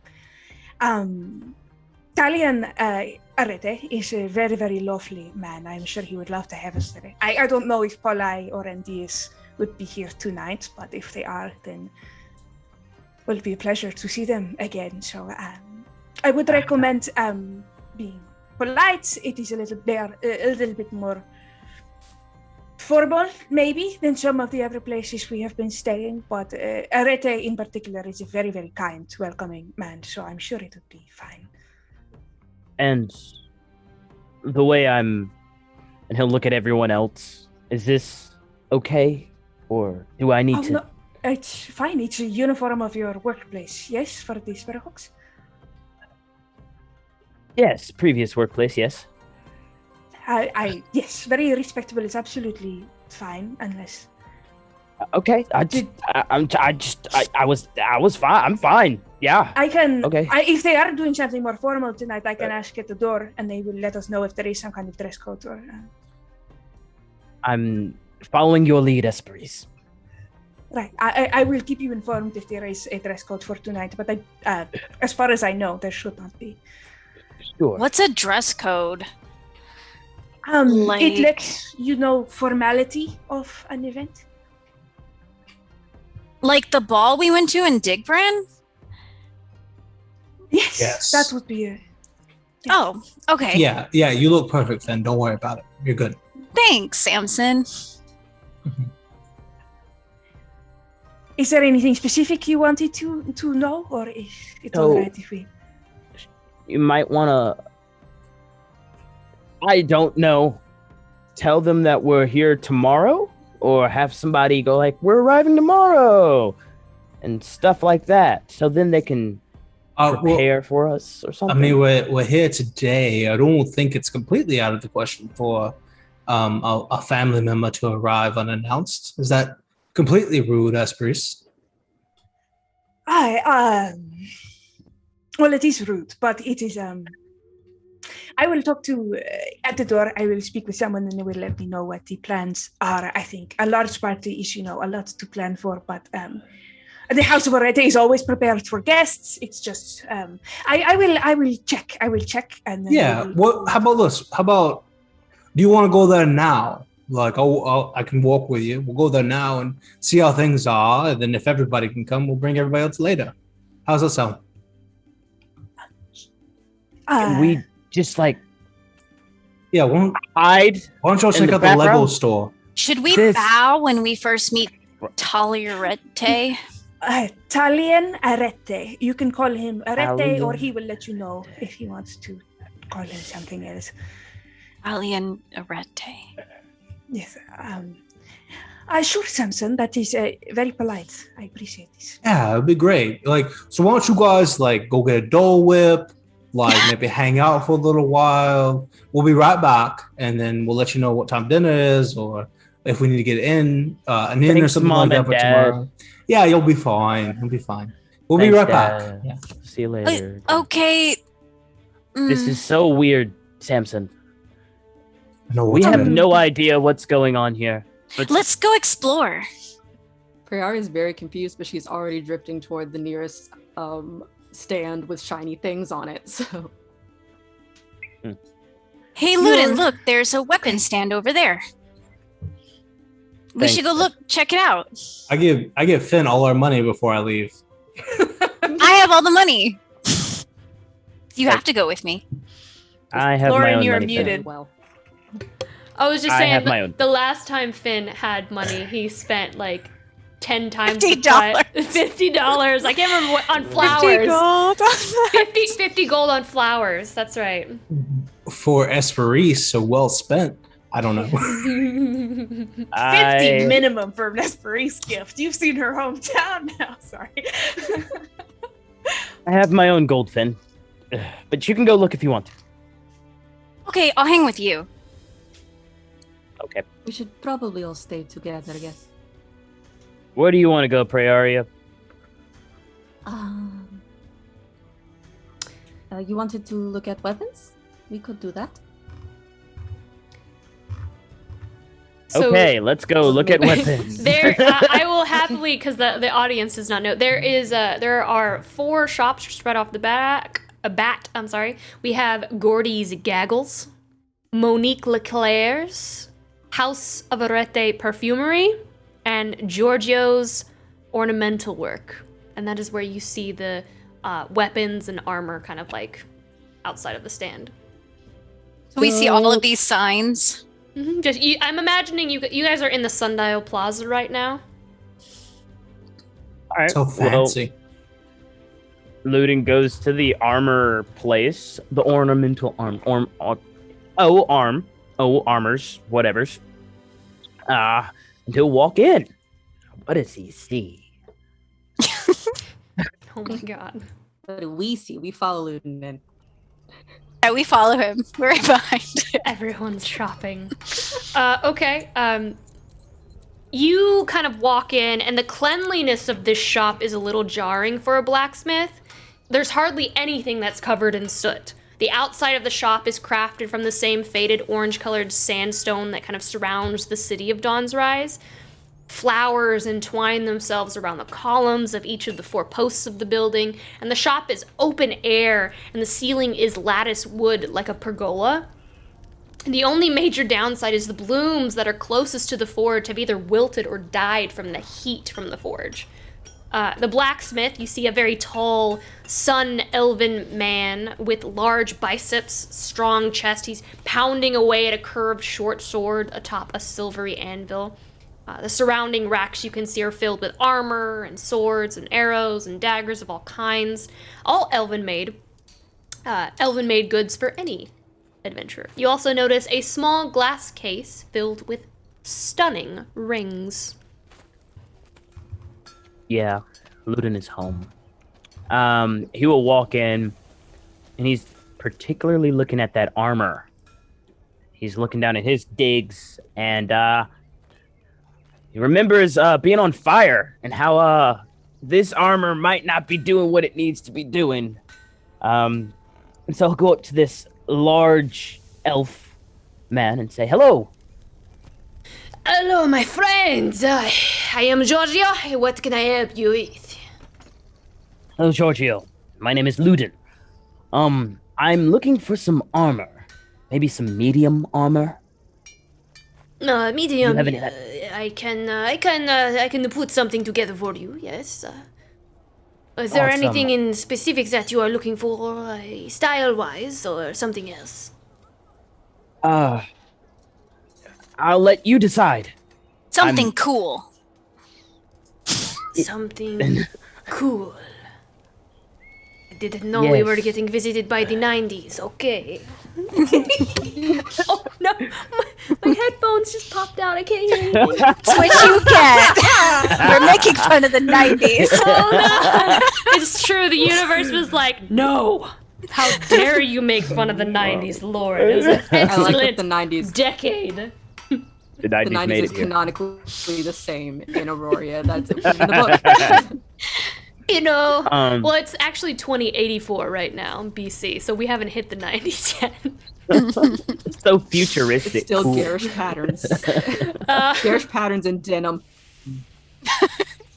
A denim armor. Oh my god. Denim armor. Holy shit. That would be so funny. It's like that denim that's like several different kinds of denim just like quilted together. Just out here walking Patchwork around like denim. Jack Harlow. It's bedazzled. And Oh my rhinestones. It's bedazzled. But Luden will look at his and go, and do you think you could make it special? Anything are you, maybe? Are you looking for like scale mail, chain, hide? Are you looking for Scale a mail. 14 plus dex modifier, or are you looking for? Yeah, that's exactly what I'm looking for. That's exactly what I'm looking for. You are looking. Hey, So you sir, look. can you tell me what is your dexterity? What is it? And what would you like it to be? Oh, so I do have some scale mail for you, my friend. It will give you disadvantage on stealth, I should say, if you're a sneaky fellow. You look like you wear something, like you look like you wish to blend in, is all I am saying. Do you have anything medium that won't make me unstealthy? That's not how Meeting Mar works. I know, but Luden's still going to ask the question. What Even kind if of it's magical. scales? No. Okay, I'll still take it. So Yeah. you wish to take the chain. All right. Yes, so that will be 100 gold. That's not all though. Oh, yes, is there something else that I could interest in you in? You see like a set of arrows, you see like the jewelry of the rings in the case. You actually see a very, very nice belt that's kind of on display behind the counter. Luden's gonna go ahead and turn around for a second and cast detect magic. Is there anything magical in this shop? Yes. He just starts watches- casting a spell and just does it all the He in the just middle of looks this at shop. you. He just kind of looks at you and he goes, "My friend, if you have any questions, I am happy to help you. Unless you are trying to steal, then I will kill you. Of course, I'm not sure what you are gasping right now, but you're making me very nervous." And he kind of Just like to see looks. the magical things. What's that belt do? He looks like a little irritated at this point now, like that you don't trust him to tell you about his goods in his own shop. Like in the way that you would definitely see, like he's giving you a look that Hesperis would give you, like Oh, when you're he recognizes when it. you're being like rude. Ooh. and he's just like, he'll stop as this look comes, and he'll be like, "Oh, little does sorry, he know that everything is now 25% more expensive. Oh, Luden. he doesn't know that. You don't know that thing. You don't even know what money is, okay? Excuse me. You were What gonna is give that? 80% over anyway. Whatever, Luden. Well, let me show you these rings. So this right here, this is a ring of regeneration. Now, while you wear this, you, if you happen to be injured, not quite feeling your best, every 10 minutes or often, you will feel better. It will just, Wow. you'll just feel better. Wow, that sounds really cool. What's that one? This one, this is very popular. I only have one, but it is a ring of protection. Ooh. What's it? Make you do? much stronger, hit harder, or it will actually take harder to hit you, yes. Ooh. What about the belt? What's the belt do? Now the belt, my friend, that is a belt of frost giant strength. You put it on, and you will have the strength of a frost giant. Now, so that would increase your strength to 23 permanently while wearing. Wow, I'll Now, take that. If you would take it, it is 15,000 gold pieces. We don't have that much. Do you have like Well, leeway? you look like adventurers. You look very seasoned. Now, I am in the middle of making a cloud giant belt, but I am in need of materials. There is a very large abandoned mine a few miles away from the city. If you happen to retrieve some meridium and, free up the mine, belt of frost giant strength, it is yours. You may take it. Truth be told, Luden. a lot of my material supply came from that mine, but I've had to seek other suppliers, unfortunately. No one's brave enough to slay the beast that lurks in the tunnels. Luden bites his Finnalai. tongue. Mine. Just goes straight, and he bites his tongue from saying, "Is this legal?" Because he's learned Illegal. to Finnalai pillage in a are- pillage inside of a mine that they technically aren't even citizens of the city, like that kind of thing, like to steal meridium from a mine that It's yeah, abandoned. no, those other. I'm just saying, he bites his tongue. He doesn't even ask the question. So Finnalai, It's are all you going good. to ask the party to go on a side quest to get you a cool belt? uh, That's the question. If not, I'll just go on my own. Do you want 23 strength? Luden will. I think we can do that later, right, Luden? Luden's not even gonna answer that. Like that is a whole thing Yeah. that. I will warn you, it is, I mean, I would never put you in harm's way, without all the proper knowledge. If you do decide to go, I would say be very, very prepared. I have heard that a creature called an aboleth lives deep down in the darker caves of that mine. Many have That died. sounds scary. Only very few have made it back, and very few have come back to tell the tale, and that is what I have heard. Is it true? I do not know, but that sounds very horrifying. Well, I don't know about this Aboleth, but in case you didn't know, we've beaten a Sky Reaper before, so I think we'll be okay. You've beaten a sky. Wow, that is incredible. Wow, Mm-hmm. very impressive, my friend. You should have seen Luden. He was just shooting it out of the sky. Right, Luden? So I have this armor, right? that is magical. Could I sell it to you? This magical armor that you have, you wish to sell it to me for the exchange of the chain shirt? Oh, and probably some arrows as well. I do have very sharp, very, very sharp arrows. He has 15 plus 1 arrows. 15 They're plus plus one. arrow. Okay, so 15 plus 1 arrows. Do you have any magical arrows? I can also craft you some flame arrows if you wish. I have plenty of flame arrows. How about like some frost arrows? Those I think would suit me great if you have any of those. Frost arrows? Yes, I can commission some for you if you like. Oh, yes.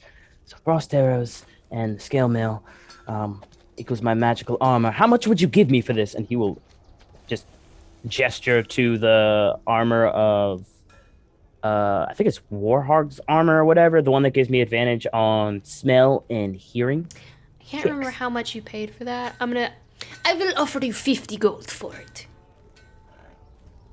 50 gold. No, I'm not here, but I have some studded leather. If we wanted to trade that instead, that'd be fine. That seems worth it. You've been wearing it, Luden. Yeah, but we paid like a lot for it. Oh, really? Okay. Luden would just be like, yeah, I think we could just pay gold or cash for everything. All right, so what all are you purchasing? Go ahead, Raina. Sorry. Oh, Prairie just also had an order. Oh, what can I do for you? If you could, she'll like go to her belt and take off the her ancestral, her dagger of heritage. And she's like, could you make a sheath for this, please? I can certainly do that for you.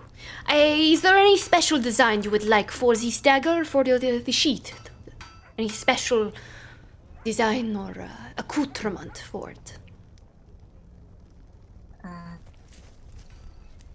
Yes.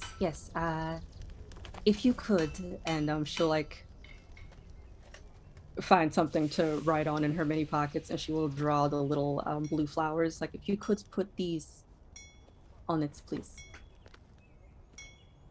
I can certainly do that for you.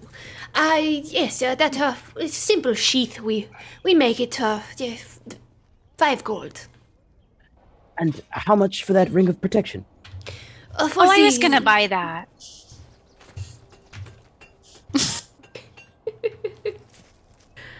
Thank you, Lawful Stupid, for the raid. I just noticed, by the way.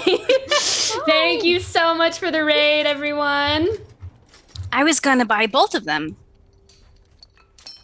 Yeah, but I want the ring of protection, Finn. Yeah, but I already claimed it, Luden, because I asked a question about it. But that doesn't mean that you claimed it. At all. Yeah, huh? No. Because I asked you. I said yeah. Well, the ring of regeneration is 500 gold, and the ring of protection is 1,000 gold pieces. But Wow, can you afford that, Luden? That's a lot of money. Wow, Finn. It's almost like my share of the money isn't in your pocket right now. I mean, you're the one that said you had your own money. Yeah, this is exactly true. And you have a lot of it right now. Yeah, but this is our money. I want the ring. I'll take the ring of protection. the guy just kind of looks at you like from like you to Finn, and he's just like, whoever will give me the money, I will give you the ring of protection. And he will take it out, and he will hold it, and he will wait for his money before handing it over. All Luden just looks over at Finn and goes, I will steal it from you. Just know that. You won't have to. He'll put the 1,000 gold, or he'll count very slowly. 1 hour later. Extremely slowly, one at a time. One, and then once he gets to like 526, he's like, I might need to start over. Luden just lets it go and keeps staring at the dude. Wait, will you help me count this? There's a lot. Running her business. I don't even ask for a discount. It's fine. Go ahead. Y'all doing great. It's true. Nobody haggled at all. No, y'all don't too know late. how to behave yourself. You guys were the ones. I literally said this is a bad idea, Samson. Earlier leaves for one session, and like Hesperis you and guys, Samson all talking to her dad, and there's no charisma now. I came to do what I did, and I'm done. And I'm sitting here minding my business. Christ is I like, got I gave my that five stuff. gold. Is We there have a the cat gold. in this shop? Do you have a top cat? Hello? Yes. And 1,000. So he hands you the ring of protection. Thank you. I was like, have 10% off for the bulk discount. It's too late. No. It's so when you said Samson and Hesperis weren't coming with you to go shopping at this so point, I smart. was just like, all right, guys, we're paying full Lauren- price. It was like full price. Let's go. We can't even. I could have come in and said, Giorgio, you remember last time I was in here with my family? 20% off everything. Yes. And how much for the arrows? For the 15 plus 1, that would be 15 gold. For 15 frost arrows, that would be 50 gold. 50 frost arrows, and then the armor is 100 gold, so 185 gold. 165, isn't it? 65. Well, It was 50 50 plus 15 plus 35. Oh, I Plus thought it was 35? 35. The armor thought was that- 100. Armor is 100. The frost arrows are 50. Mm-hmm. 50. And all of the 50. regular ones are 15. 60. Well, so it would be 165. Yeah. Okay, 160. I'm saving you 20 gold. I can't be here, but I'm there. No, we're good. We're good. I wasn't about to buy it all until the frost arrows were ready anyway. There's no point in You still have coming back to. and forth. You still have to do a down payment though.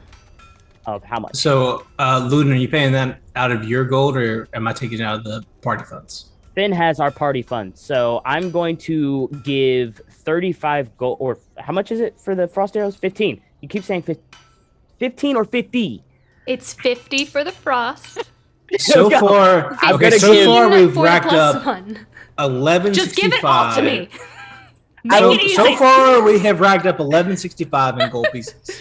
How much Cool. of that are you taking any of that, Christian Luden? Yeah, take off 35 gold of it. Okay.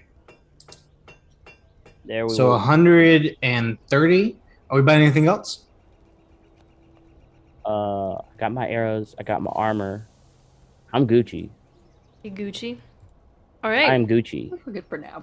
Do they have any more of those rings of protection? Because I would like one. If they have I think extras. there was just the one. the one. Just the one? He said the one. And Fight Finn over took it. Oh, I'm gonna steal it straight Did he up. say where I'm this going for it. mine was? He did. Did he say where the mine was? He might make you another ring of protection too if you do this for him. So Oh, Shit, well, he should better throw in the regeneration too for what I he's mean, he asking us to can- do. he can draw a map for you guys. yeah, Luden will just be. Nah, Luden's not saying anything. That's not mine. That's all Finn. Finn can do that if he wants to do that. Luden, Yeah, you're gonna be the one wearing it. So like maybe Yeah, but that's so out of character for him to be like, let's go do this extra side quest again. We'll take a map and we'll think about it. We're here on family business. We will bring it to the rest of our supernatural our reference. people. He just kind of like very quickly draws something up for you. He's like, it will be on the outskirts of town. Now it will be the North Mesa. You will see that Mesa and the Butte. It kind of looks like a what is it? Like almost like a water fountain where the water kind of pours down, but very asymmetrical. Like a water fountain. His description is very confusing. and yes, Like a waterfall? no, it is like a tiered cake, but lopsided.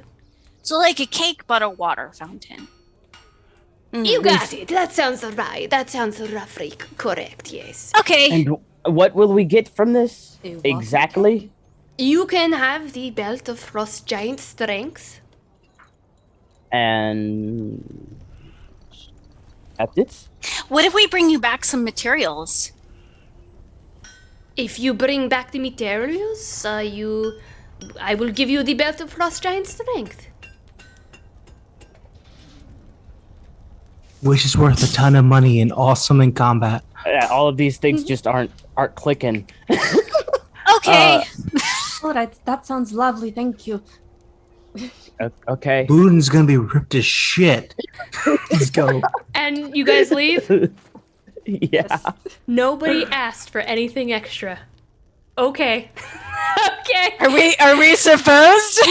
You can. You can. They're doing their you best. can. We'll be back We'll tomorrow. be back. We Lauren, plan to go Lauren. shopping. Lauren, Oh my a god. 10 charisma. Come on. They're doing their best. They are Lauren. doing their Like, best. be nice to them. I was Hesperis just. will be back in the morning. I was You're just- sending the youngest daughter of the House of Arete to die. You're gonna throw in some extra Right. stuff. I was just very surprised that nobody haggled and nobody asked for anything No. else. Yeah, Finn's gonna haggle. Yeah, let's. Luden's like, yeah, straight up. That's the price. All right, let's spend the money. We got it. I Ben's guess. like, how many of these little metal pieces do you need? It doesn't really matter. Can you just I have take so them? many. Here's half. Here's You half spent the of what I wrong. have. You spent the wrong half of the We group sent to the go 3 buy stuff. best party members with money. Like, we're amazing. We need to have, like, a TED I Talk. spent for how spent we 20 spend our gold on money. Hesperis' party, just cause. Aw. For one night, y'all. Look, we got so much money, doesn't One matter. To answer Mark Song's cheap price for Ring of Regeneration, I usually scale my prices based on how much money that I know that the party has received. Because economy works differently in every game. Sometimes it's more expensive, sometimes it's cheaper. And they don't have a ton of money, but they've worked really hard throughout the campaign. I just wanted to touch on that real quick. Also, Sorry, like, Lord. okay, so also the Ring of Regeneration is awesome if you do a lot of fights every day, because you don't have to take as many short rests, and it's awesome for your tank. But like, we don't do that. We've had one fight ever. We just almost always die every time we fight, but So guys Hey, have you one literally fight. took the ring of Or we would have protection, one. Finn. so as we're walking out of the shop, Luden's so pissed. Finn's gonna tug on Luden, the back of Luden's shirt. Hey, What? hey, What? hey! Keep walking. Just look at me. He'll turn around. What, Finn? You don't have to steal this from me. I bought it for you. He will take it, put it on his finger, be like, thank you, and keep walking. Wait, I I have wanted no to idea where we're going. I want but to I'm say just walking. something.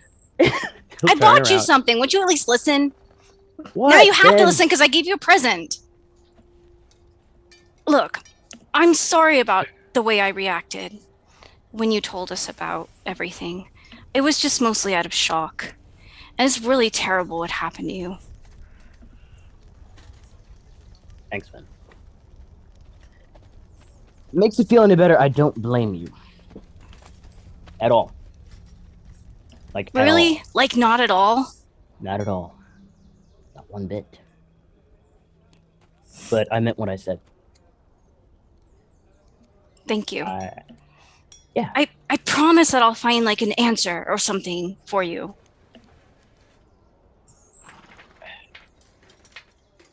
I know that I can.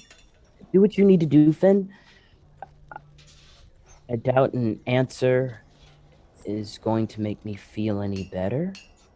I don't really care why Lavie did it.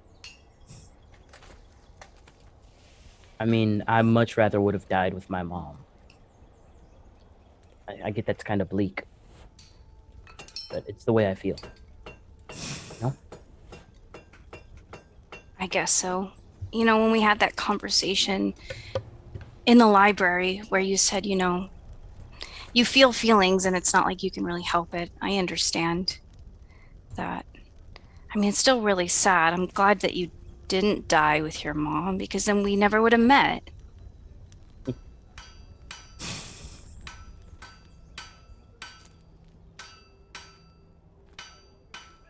And Luden's gonna, before he really wants to say he's happy that he met Finn, but like right before he does, his mind just goes right back to what the twin Lavie said, where if I hadn't been there, you would have never met Finn. And he sits there and Like he really is about to say it, but he just keeps thinking to himself, like, in the back of his head, Finn, you're a big reason why apparently I needed to be here. He doesn't say that out loud, obviously. But he goes, thank you. Kind words, Finn. I really appreciate them. Where do you want to go next? Well, there's a place on the map I want to try. So I'm going to run off and do that real quick, and I'll be back. I'll meet you guys. Finn. Maybe we should wait on Hesperis and Samson. Oh, they're going to take a while. They always take a while. And this will only take a little bit, I think. Okay, don't spend any money, please. I won't, not a lot. He runs off. Finn spends 1,000 gold pieces. Yeah. Luden's Where gonna is Finnalai cast going? Hunter's Mark on Finn as he runs away. Just in case. I'm going to do duplicate and make my duplicate run off the other way. Oh my god. Yeah, Luden's not running after you. He's just gonna cast Hunter's Mark on you. And, What does that there's two feel Finn. like? There's two Finns. What do you do? Yeah, which one do you understand? when did you have? Did you do the thing beforehand or after? Probably after. What's it feel like? Do I feel Luden's eyes on me? I don't think you really feel anything. Just like it's there. I know it's there. So, Hesperis and Samson, what are you doing? I am prestidigitating myself as we head towards the eastern side of the city. I believe my family's estate is along the river, right? It is. Just getting ready. I am sure everything will be fine. Arete loves visitors, so. Yeah, I'm sure. Samson is unusually quiet for the walk, but yes. Is everything? Are you all right? Is something wrong? Or No. You just. I don't believe you. So Yeah, you don't have to tell me. But No. You seem nervous, and I don't know. I want to do a good job, I guess, whatever that means. So. oh, that's very sweet. That's very kind. I am sure you will be lovely. I think you and Arete will get on very well. He's Yeah, he loves to probably. host. Yeah, I'm guessing. I have spent thousands of your years entertaining the court, so I imagine it will go well. Arete is almost 800 years old, so you have something in common. So he's a child, yeah? Well, he's closer to you than I am, age-wise. You like them? Arete? Yeah, Arete. Yes, he has been very, very kind to me in ways that he has not had to. I like him very, very much. Then we will make sure that our little group makes a fantastic impression. I believe in us, yes? Thank you. That is very, very kind. I am not worried about you at all. So. Yeah, in my experience, these types of people rarely get past the first impression. So if this goes well, then the rest of them will probably just fall under us. Yes? Yes, if my siblings are there, which they might not be, my half siblings, my mother's children with Arete, they mean well. They're kind people. If they say something that might rub you the wrong way, just let it go. They are very, they don't mean anything serious by it. They're just, they might say things that might feel a certain way. They don't mean anything negative by it. They just are a little bit like that, you know. You have no idea who I am. I am asking you, please, to I think No. I think you misunderstand. We're going to be fine. There is no one on this plane that is as rude as the mole people are. I assure you. The mole people. Okay. Yes. Just when we were in Digbrand, we were so rude that we almost got arrested, so... Ormir called a man a doorman and almost got into a fist fight on somebody's doorstep, but... Yeah, well, those people aren't important. These are, because they matter to you, right? We care what these people... We care what these people think. We don't care what they think. Yes? That is certainly one way of looking at it. I appreciate this. But we will probably be talking to the actual doorman before we arrive inside. So, I think, and they also matter. The servants of the household, they also matter because I've known them most of my life. They're very kind. Sure, they do. Why don't you lead the way? We'll be fine. Okay. You. Do I look okay? Beautiful as always. Thank you. Okay. Yes. You both make your way through the various districts of Dawn's Rise to the most prominent and wealthy area of the city, the Rose District. These buildings are tall and large. The smallest of these are 3 stories tall. And these beautiful, extravagant homes are each a work of art in themselves, intricately carved stone depicting symbols of heritage.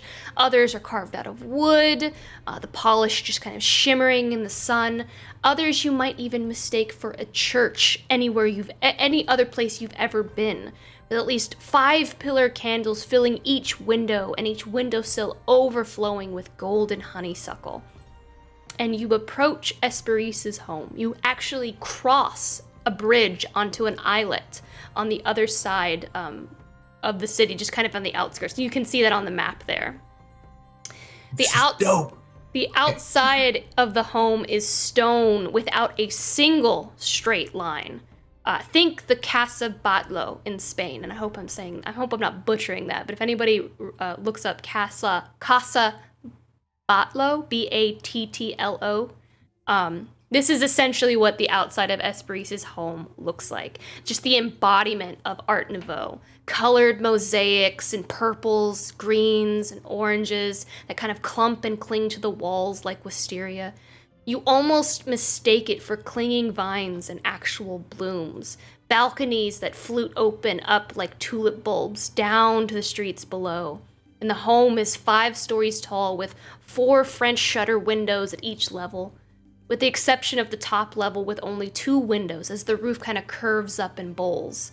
In the 2nd story, main balcony, you see circular cut colored glass, and the pillars between them all look like satin scarves kind of twisting around and twirling to the roof of the building, as if they were frozen in time. The front courtyard, as you approach, is fenced in with amber-polished wood that kind of twists and turns into carved bloomed lilies. And the blue hydrangeas push their way outside of the filigree bars and overflow over the edge. And there's a wooden bungalow archway that leads all the way to the front door, and ambrosia just drips down this pergola of these archways like plump grapes.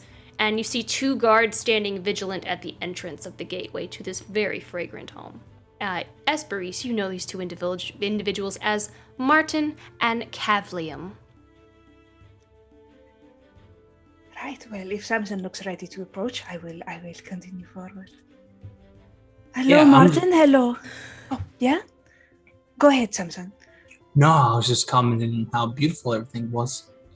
Well, go ahead. You go ahead. Yeah. It's fine. Hello, Martin. Hello, Cavlium. It's Hesperis. As you approach, they're just like, Lady Hesperis, Oh, we are so happy to see you. it is wonderful to see you again. You're both doing well. Of course, milady. Of course, milady. We did not know that you would be here today. It's such a grand thing to see you today. Thank you. That is very kind. you bring a friend with you, I see. Yes, this is Samson Martis, a good friend of mine. We are so sorry to arrive without prior notice. We've been at sea for quite some time. Not at all, milady. Not at all. Do you wish me to alert the master that you're here?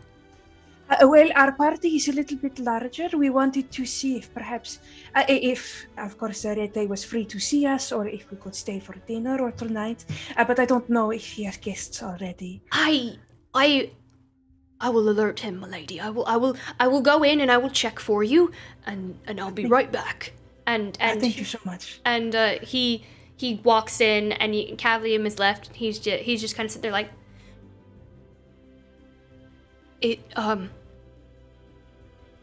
you look beautiful, and Thank you, it's Cavalium. so good. It's so good to see you again. Thank you. And, You are looking very well yourself. Yes. How long will you? How long will you be? You're not leaving, are you? You're gonna stay for a while, right? We don't know the exact length of our stay, but we should be here for several days at least. Again, I can tell you more when the rest of the party arrives. Would you, if you want to, you know, while you're back, I just thought maybe if you'd like, I could take you to the Symphonious Tea House and. Oh, that is very kind, Cavalium. What a kind offer to make. Is Samson making that face at me while I'm talking? Absolutely, he is. He's like, You know, milady, it would of course not be during, my duties, and it would be when I, had my free time. That is very kind.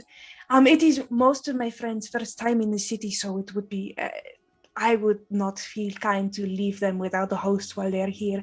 But if my friends could join us, I would love to accompany you to the tea house.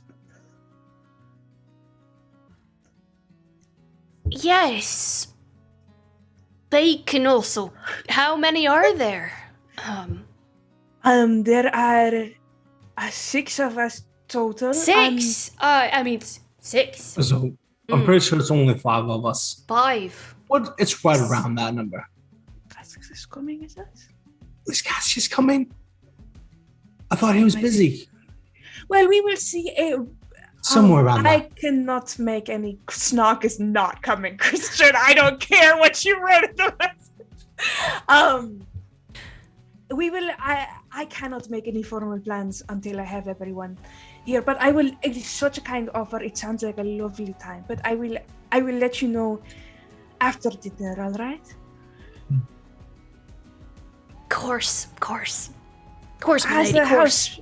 Has the house been well in my absence? Yes, milady, it has been very well. It has been very well indeed.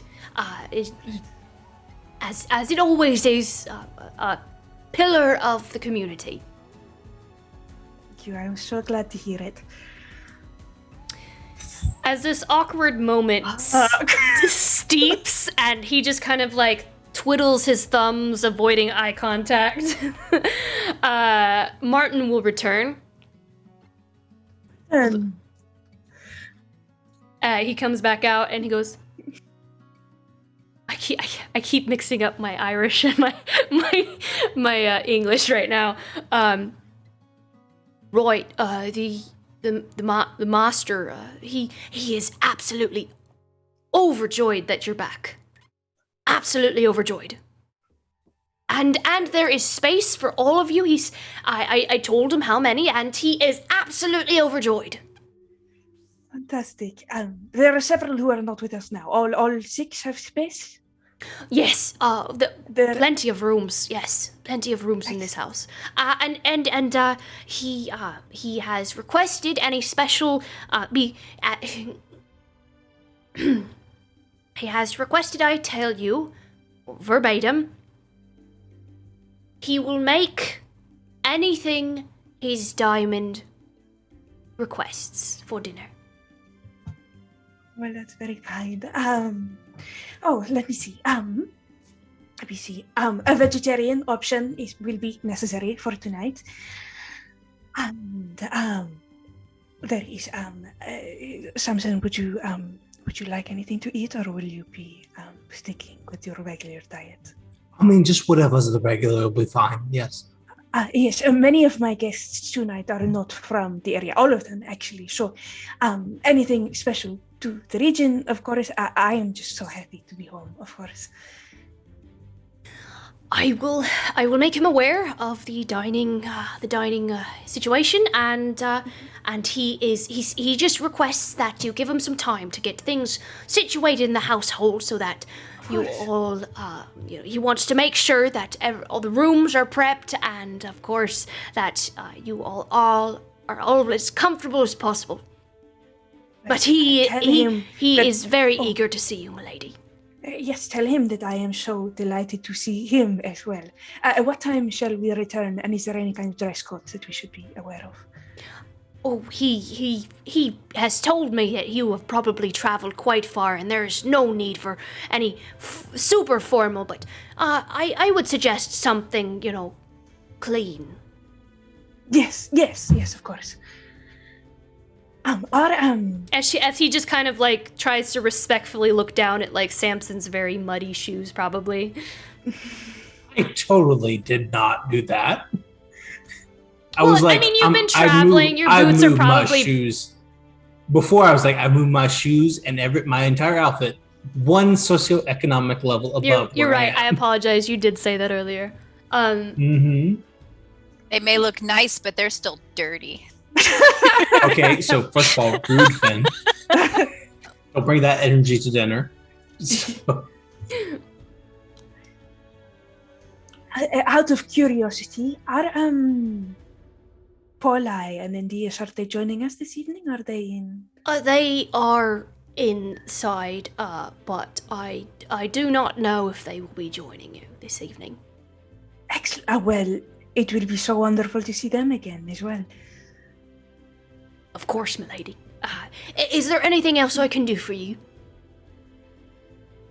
What time are we returning again? We'll say maybe an hour or two. Excellent. Thank you so much, Martin. Thank you so much to both of you. I look forward to seeing you again this evening. We are so overjoyed to have you back in the household, milady. And to meet your friends, and to meet your friends, of course, as well. And Cavalian just kind of very excited to meet your friends, milady. He just looks so disappointed. But he's trying his darndest. Well, we will see you both soon. And Samson, is there anything else that you would like to? No, I just give him a half bow and we bail. Right. All right. So as your, let me see what your passive perception is. Mine is very low. And you guys just leveled up. You guys just leveled. Yeah, your guys are probably still too low. Perception. We definitely put the wrong people on each of the areas. This group, I would have seen perception. I don't think either of us are even proficient in perception. I got 11. Yeah, I think you maybe I'm higher. You just hear kind of whispers from behind you as you guys kind of walk away, and you just hear kind of a as you walk away, but you don't hear what they say.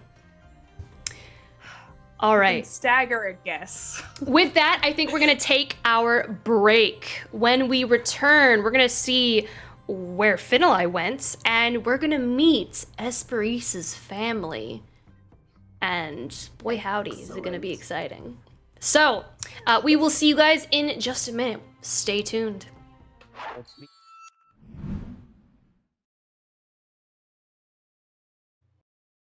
Well, hello there. Of city of Digbrand to see me. Ma Belle Pebblegrit, tale extraordinaire to kings, queens, heroes, and legends. Have you gazed upon my latest masterpieces?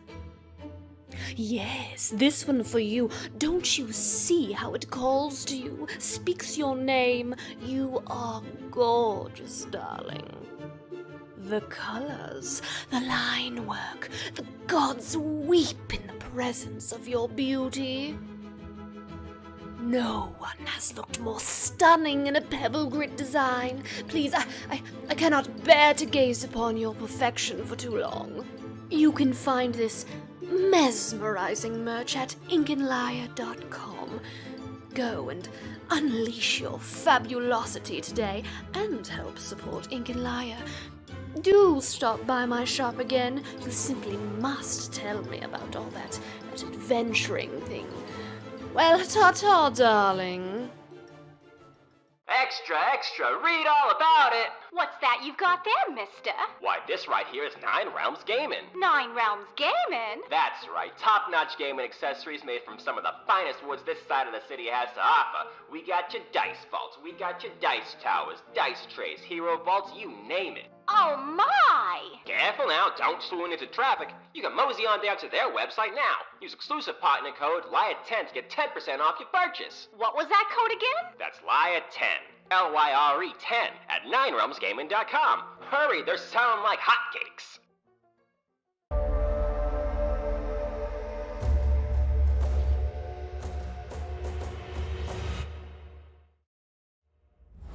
A 12 does break it.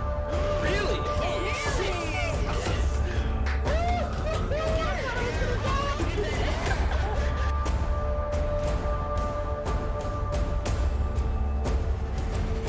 Let me play you a song so that you can begin to feel a little nauseous.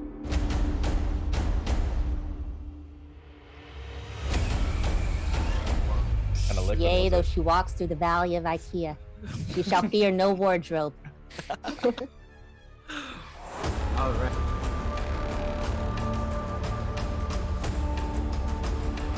Oh, does anyone have a lockpick? No! No, we don't need one!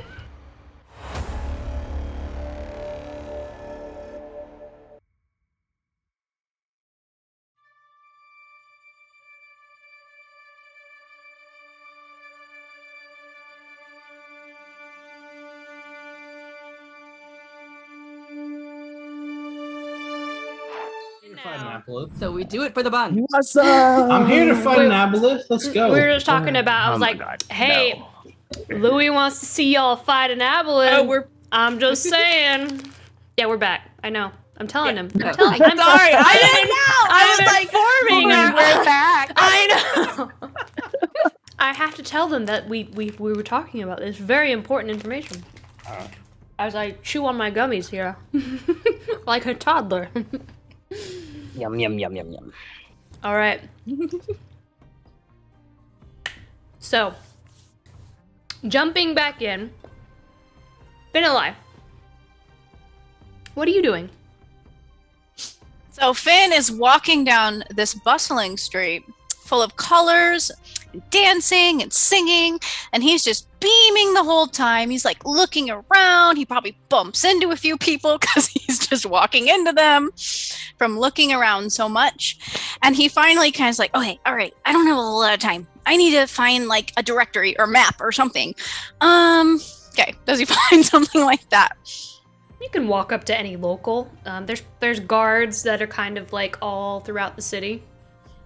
Oh, okay. Like, you know when you go to a mall, there's one of those stand-up maps. I need one of those the really tall rectangular map that's just kind of standing up in the middle of the city, like a what is it called? What are those really pointed obelisk? Like an obelisk. So he's gonna walk up to one of the guards and tap him on the shoulder. Can I help you, son? Yes, I'm looking for a place that has people that do hair. I heard there's a lot of those here. Hair, yeah, we do. We do actually have some people here in the city. They do. They put flowers. They'll put flowers in your hair. They also designs and different styles as well. Yeah, if you go down that in the Sundial Plaza, just if you pass the main entrance gate to Dawn Sundial, you'll find up in the northern corner, you'll find a place that's just what you need. Okay, thanks. It's called Locks of Lilies. Locks of Lilies. Okay, thank you. You're welcome. Locks of Lilies. Okay, so he'll keep mumbling that under his breath as he like tries to follow the directions, like sundial, northern-ish. And then I guess he'll probably find his way there. Should I roll something? How long it takes you to find there? Yeah, go ahead. Make a investigation. Yeah. It's gonna be Luden's good, looking guys. for you after 30 minutes, so make it It's gonna be good. +1. 7. It takes you a while. So yeah, he's like going down alleyways, like peeking into shops. He's looking around. He's just like, wow, look at this art on the floor. You get very This distracted. is so cool. Can I help draw it? I'm gonna go dance with these people on the side of the street. Yeah, so it takes him like a long time. It's very much like that scene in Tangled where like she's just like, oh, I'm gonna dance with these people. Now I'm gonna let them braid my hair. Ooh, look at this cupcake over here. I'm gonna eat this. Yep. He kind of forgets that he has something to do. Then finally he sees the sign, Locks and Lilies. And you see this, it's not anything crazy, but again, it's dawn's rise and everything here is just oozing like just fanciness and just over the topness.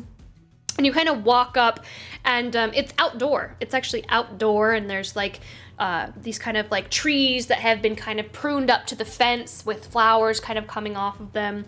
And you see these very beautiful wooden chairs that are just very organic and just kind of curl and twist. On the tree? Like it's like a chair and then a tree. It's a wooden chair carved from a tree. Okay, so it's not carved out of the tree. No. Okay. I mean, technically, that's. Well, yes. Technically, yes. You know what I mean. But yeah, so you see these and it's a very dark wood with a nice polish on it, and you see these various sun elves just kind of like, working on some individuals like cutting their hair. Some of them are kind of washing and rinsing and just massaging their scalps, and you just see them working just out in this beautiful little courtyard area, and like there's a cherry blossom tree kind of in the back, and like you see some of the cherry blossoms kind of falling down in the wind as they're working. Do I see any of them alone, standing alone with like no work? I mean, if you walk in the shop, somebody would walk up to you. Oh, hi. Hello, what can I do for you? So I've been waiting like forever to do this, and I heard that in Dawn's Rise I could get it done. So, can you turn my hair green? Like forest green, like oak leaf forest green. But of course we can do that for you. We can turn it forest green. We can turn it pink, purple, you say, and we do. Any color I just want of green. the blooms. Green. We can do that, yes. Are you sure you don't want something more vibrant and colorful? I mean, green's a color. You're right. I will definitely do that for you because that is what you asked for. It would be rude of me to suggest anything otherwise. So yes, so green, yes, this way. And you take a seat and I will work my magic. You kind of sound like Hesperis. He's gonna sit down. Oh, but you must tell me about this Hesperis. And she begins, like any hairdresser, begins to massage your scalp, taking some of your braids out so she can begin to color it. Yes, you must tell me more. Does she vex you so? Does she intrigue you? You tell me of this Hesperis you speak of. I mean, she's really beautiful and she's talented and she can like murder someone with just a glance, or she can make them feel really great. She can pretty much do anything with just her eyes. It sounds like you like this Hesperis quite a bit. Yeah. Yeah, she's got black hair, and she's just, her ears are like out to here, and like, I think her family lives here. Ah, I know. Are you speaking of Hesperis Erete's daughter? Oh yeah, that's her. Ah, she is ferocious, you say? Yeah. I have never heard that adjective used with her before, but okay, so they gave her like the coolest nickname in this tournament that we were at, and she won it. It was like the Firefly from Hell. Oh my. How many people have you said that to? Just you so far. Oh, goodness. You're the only ones who's asked. Well, I am so glad that I did ask. I am not going... Yes, that I'm so glad that... Yes, okay. Firefly from Hell. Yeah, and she's turned into a big ape, too. And... She's done everything. She likes poetry. My goodness. Turned into a big ape. Did she do it herself, or did someone else turn her into an ape? Oh, no, Samson did it. Another friend of yours. I said, okay. And she just... she's working on... my goodness. I mean, I knew she was gone for quite some time. I just didn't know. We're gonna have to kill this hairdresser. Where she was. But... Briaria, you told me to tell you when I had to do what no one else could do, and I killed a hairdresser. I've got to off this hairdresser. Hairdressers know all the secrets, guys. We should Cassius know this by in now. town. They This hear was about every... Yeah, she's pretty cool, though. She's basically done everything. Do you worship Remblace, too? Does everyone in this town worship Remblace? A lot of people worship, but yes, I mean, we are very open to the masters of the... There are plenty of religions that we, support. She's working very quickly, and she seems uncomfortable. Is there anybody who worships Lavie here? Is there like a church for him? Lavie does not really have a church per se. His worship is very different. He does not necessarily use a building of sorts. I guess I know that. I just want to know if there are any groups of people who did it. Like openly, I guess. Oh, I am sure that you would find somebody. I actually do believe a friend of mine who works at the House of Faces.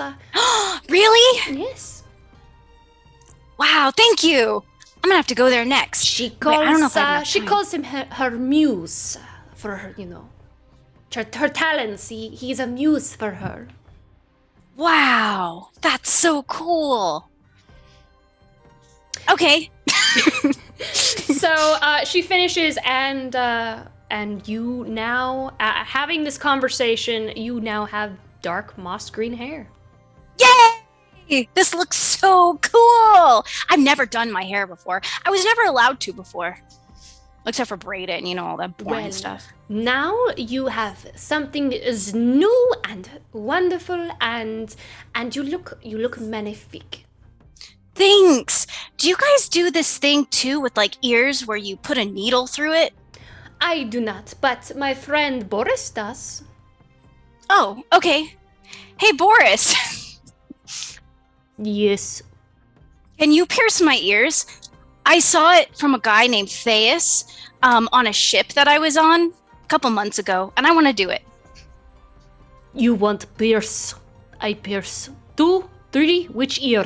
I pierce. Tips. Tears. Both. I will do. This I can do. Thanks. Must sterilize needle. And you just watch him. He's needle. He That's right. There's a needle. He opens up this kind of like small container, and you see various sized needles and gauges and all this kind of stuff. And he takes a very large needle, and he begins to just kind of pour like a bottle of something that smells very strong on the needle. And he goes, I mean, that kind of looks really big. They just had fishing hooks through their ears. Do you want bit for pain? No, I don't need that. He holds up like a wooden, like for your teeth. That looks even worse. No, I think I'm okay. I think. Yeah, I'll be fine. I've done worse. Sure. Yeah, one time we got set on fire. Head back. I pierce now. Okay. He leads back. Tell Boris about fire. Oh, it was the Scorched Hunter.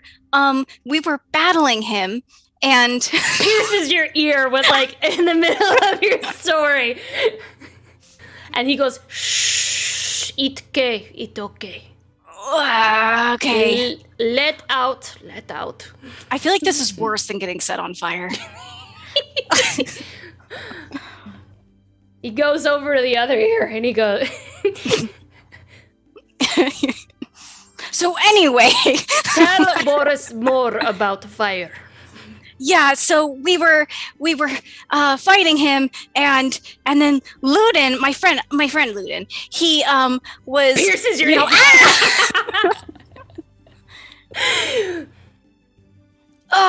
okay. Thank you. Will hurt. You take cream, put on ear, feel better. Okay. All right. It's not gonna bleed everywhere, is it? Hesperis is gonna kill me. Make sure cream ear will not fall off. Oh, okay. Good to know. I'll take the cream. Do not want hair to be color of ear. Very, very bad. Yeah, it would be bad. Okay, thanks, Boris. I gotta go now. You come back, see Boris, tell me more.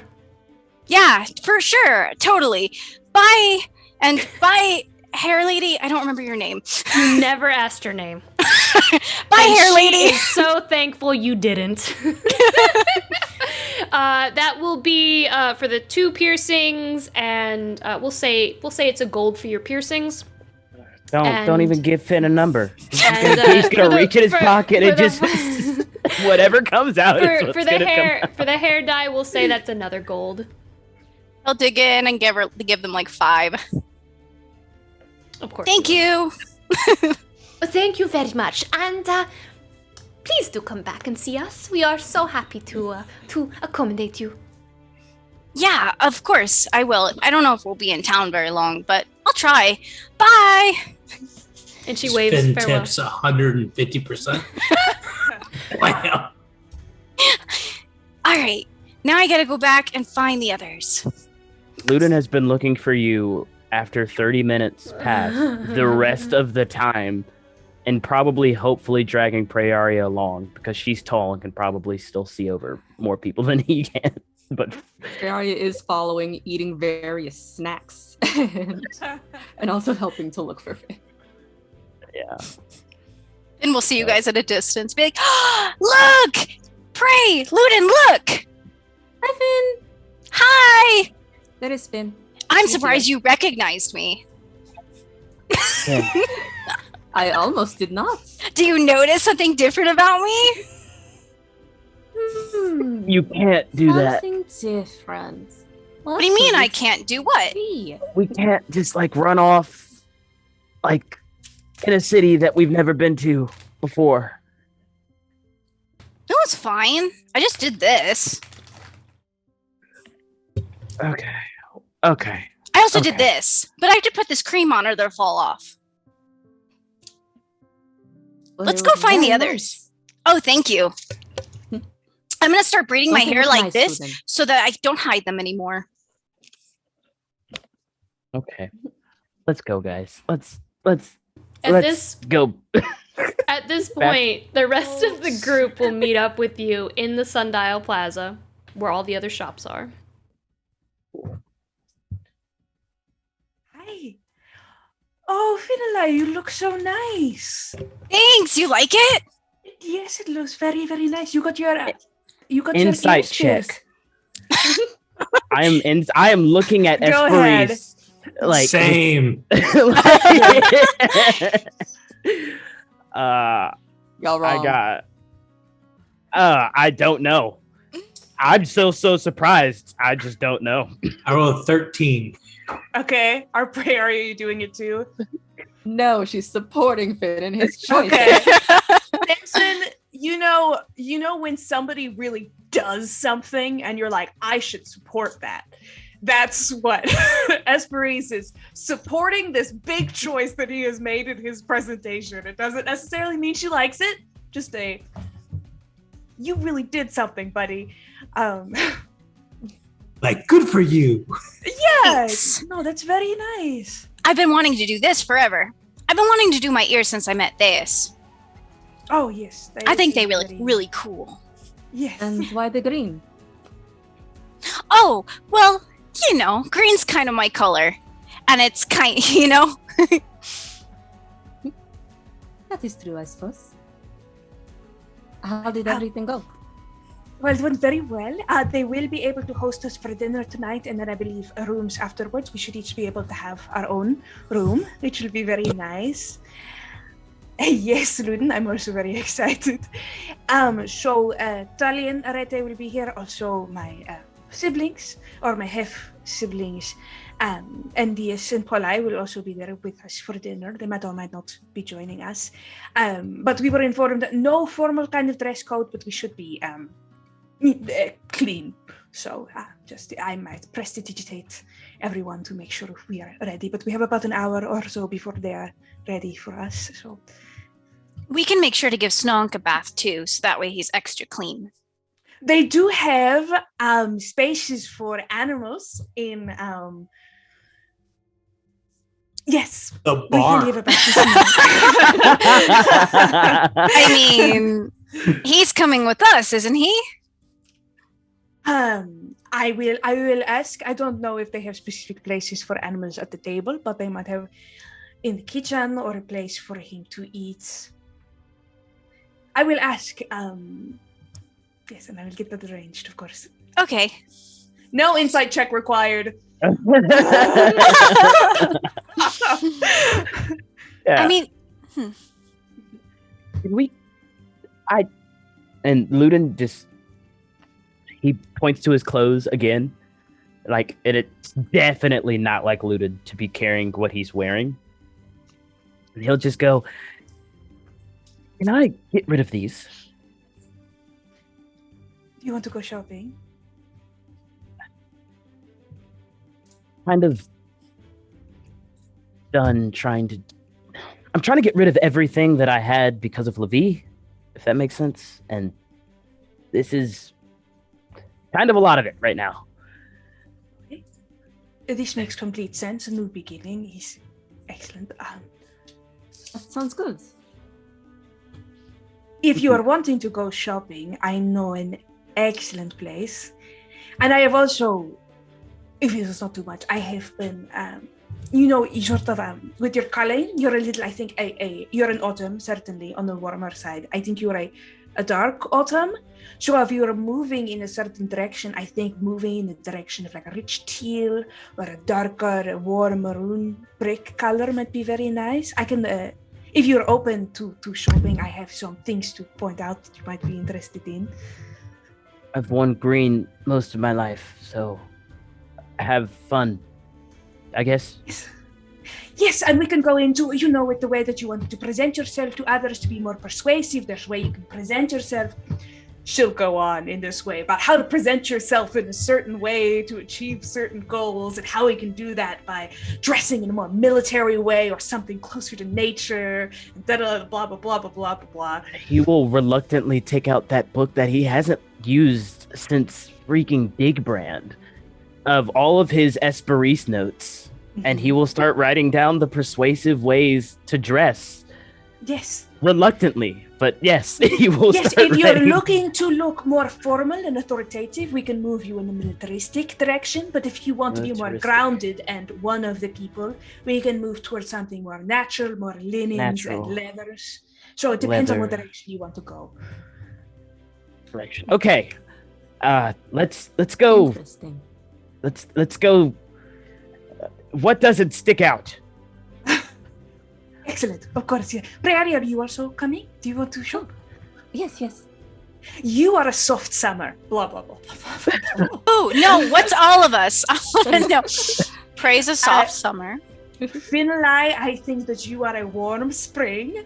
And I believe that Samson, I think you are a... Hard summer. It's also known as a cool summer or a clear summer. I was thinking maybe more towards winter for him, more dramatic colors. I feel like he suits black and scarlet very well, but we won't know unless we do a full draping of colors, of course, which I don't know if we have time for. We only have an hour. I just start cycling my disguise self through various cool seasons, cool and hot seasons, just to see what looks best. I think Samson looks good in orange. That would make him one of the warmer seasons. So he could be an autumn like Luden or a spring like Finn. I could go like this for a while. Do we want to go to a shop? Luden I do an orange get up. It looks terrible. You look like a pumpkin. like a warm autumn. It's gross. That's too hard, Samson. Hesperis. Try again. Dress me, please. Yes. We don't have a lot of time. So, you all begin making your way throughout. We all begin making your way throughout the plaza, on your way to Monique Leclerc's. And as you're kind of walking down the streets of Dawn's Rise, you notice a set of traveling performers, and there's a stage in the middle of Sundial Square. In some ways, it reminds you of the Vardo, intricately carved exterior and on wheels, the side opened like a drawbridge, and the inside hidden behind heavy plush curtains. And you seem to have caught the end of a show. You watch as 8 individuals, all wearing different colors, kind of move on stage, each wearing thin strips of colored fabric that kind of streaks behind them when they glide across the stage. Those of you proficient in history recognize them as the Masters of the Weave. They dance and move together. Their arms move outward in sync as 18 dark-cloaked shadow figures wearing masks approach and circle the 8 Masters of the Weave like vultures. The narrator cries out, "No one would dare defy the lost gods. Their will was great, and their wrath even greater. That is until the Masters of the Weave forged a new future and struck them down." And you watch as the dark, shadowy figures fall to the power of the Masters of the Weave. They thrust their hands forward and streams of ribbon fly out from their hands as if to cast spells. And they fall to the stage floor as the Masters of the Weave reunite in a circle in the center of the stage, and the narrator continues.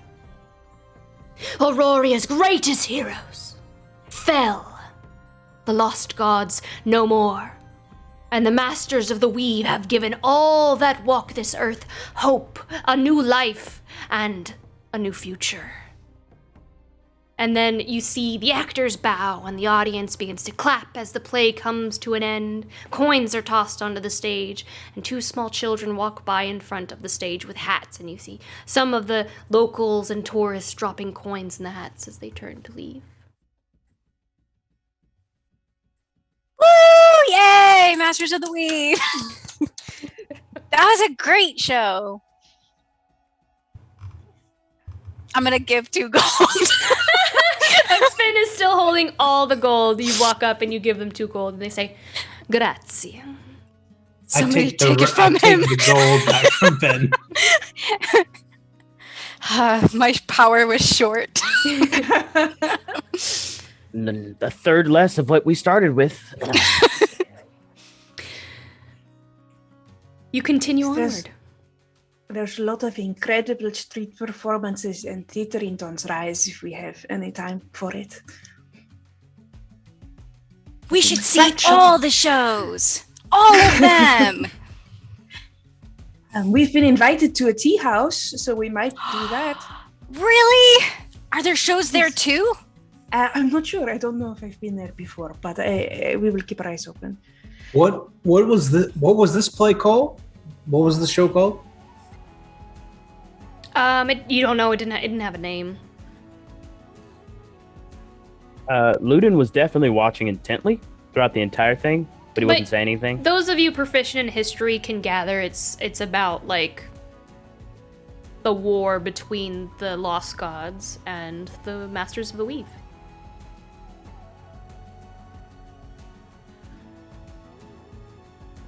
So we're getting close.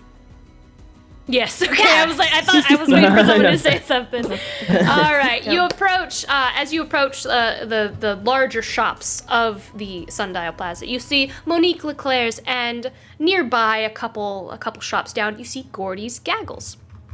And you enter Monique Leclerc's, kind of seeing, and as you enter the shop, it's just absolutely beautiful. Columns with various beautiful fabrics plumed into the center of the ceiling, with a single colored lantern hanging from the center. And you see these blooming vines just wrapping themselves around the columns. You see bolts of gorgeous fabrics cascading down the sides of the wall like waterfalls, and it smells amazing. Vanilla, nutmeg, cinnamon. It's like walking into a Hollister or Abercrombie, where all of the clothes are just spritzed with fine perfume.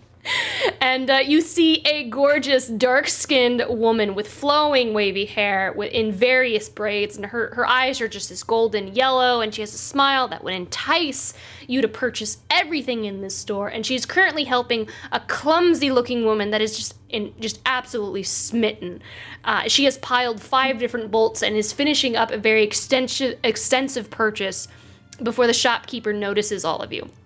And as she kind of looks over, she goes, "Hello! Hesperis, mon ami, it has been too long!" Monique, it's so good to see you again. How are you doing? It looks fantastic here. I am so happy. Thank you.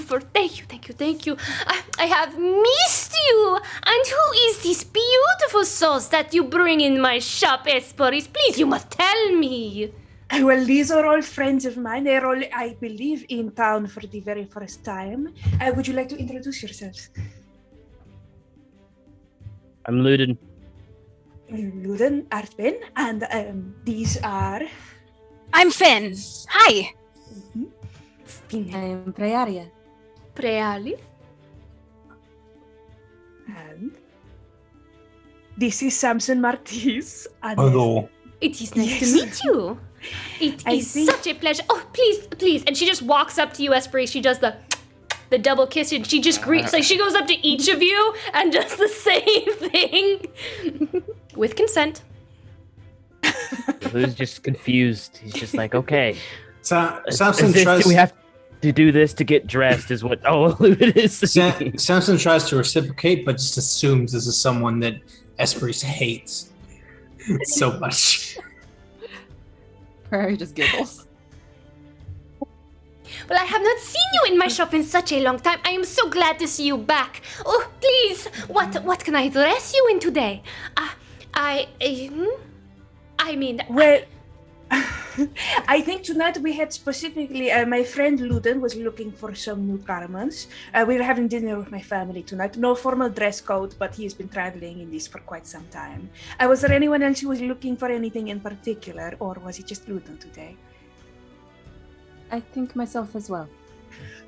Oh, fantastic. So, Monique, I was thinking for a Luden. We are leaning in sort of a leaning, leather, very masculine, rugged direction, thick olives and oranges and that shade of things, depending on your eye, of course.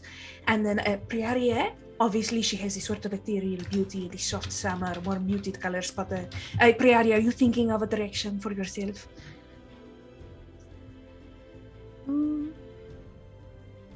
She'll sort of describe the kind of attire she usually wears, like the type that her people usually wear. A lot of very natural fabrics and dyes, a lot of braiding and beading involved. I am so excited. Who would like to go first? Would you, sir, or madame? I think Luden is quite impatient to begin. But of course. And she just kind of looks you over from head to foot, Luden, and just kind of like circles you. And her hands kind of move over to your face, hovering to the scar. She doesn't touch, just kind of hovers respectively as she kind of looks. This Moonska, yes, I think I have just the fit for you. I think you'll be most pleased.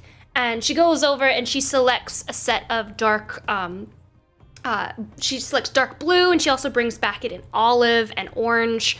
And you see this set of leathers just embossed in kind of like sacred geometry that look like constellations, and every spot a star connects between the embossed lines. You see this kind of silver stud clasped onto the leather, and the leathers kind of hang low and are held around the body and the waist with a leather belt, and it hangs to just kind of like above the knees and buttons up to a high collared neck, very similar to a sherwani. So you may pick it in any color, in any of those 3 colors that you desire. It's in blue. He'll whisper to Hesperis. I think they would is that all not? be... Is that not? No, I what think we- they would all be very strong on you. It's whatever speaks to you, I think. I think blue. It blends in the most. I think you would look stunning, yes. Yeah, okay, blue, please. But of course, right this way, and you may try it on and see how it fits. See if it just feels right to you. Once you put it on, you just feel differently. Okay. And he'll take it and walk into one of the dressing rooms. You go and you change and you come back out. How does Luden feel in these clothes? Luden feels. I feel like any clothes at this point would have made him feel like just more comfortable. I feel like it's one of those things where like ever since he found out all that stuff, like he's just been sitting down and everything's just been percolating in his mind, and just the very clothes that he had on just felt like itchy, kind of. And so this feels like a relief. He likes it a lot, honestly. And for the first time, like I said, he's worn like very muted stuff for like most of his life. Just didn't really think about it. And so this is kind of a new thing for him and a new adventure. Just changing his clothes. So he's like, he tries to hide it because he has that, very hard exterior, but there's that little smirk of like, especially when he passes by like a little mirror, he's like, oh, wow. Okay. All right. And then he'll keep walking though, but he enjoys it a lot. A lot. I see that you are pleased with it. That makes me very happy. And now Hesperis, for your friend over here, do you think maybe an indigo or like turmeric dyed fabric? It's a little bit more like ochre, or maybe some clays like red clay. What do you think? For Praeria? Yes. I think I've always seen her leaning in the direction of lichens and purples and these sage tones that are more muted. Ooh. Do you have anything like this? I do indeed. I love this direction. Let me see what I have. And she kind of looks you over from head to foot, and she kind of sees all your pockets, some with dirt kind of like overflowing from them. A lover of nature, I see, and the small things. You appreciate the small, beautiful things in this world. I think I know just what to do for you. And she kind of goes over to her shelves. Out, just, like, looks around like you called it. She kind of goes over to the shelves and pulls out a set of folded clothes, leathers mixed with linen, in those colorful muted tones that Hesperis had suggested, in that kind of sage and she kind of, they're all naturally dyed, of course, and you see these kind of clay beads kind of woven into the bodice with bits of shell and turquoise, and there's a long leather braid that kind of wraps around from the shoulder down and around the waist all the way to the opposite side of the ankle. And she looks at you and just kind of smirks a little bit, and she goes, and look at this! And she shows her hand slipping into a hidden pocket at both sides of the waist, and then at the stomach, and then another hidden pocket along the arm, on both sides, and in thighs like leggings. And I think we take these same beads right here, and we wove them into the braids of your hair. It will bring the whole thing together. Oh, amazing.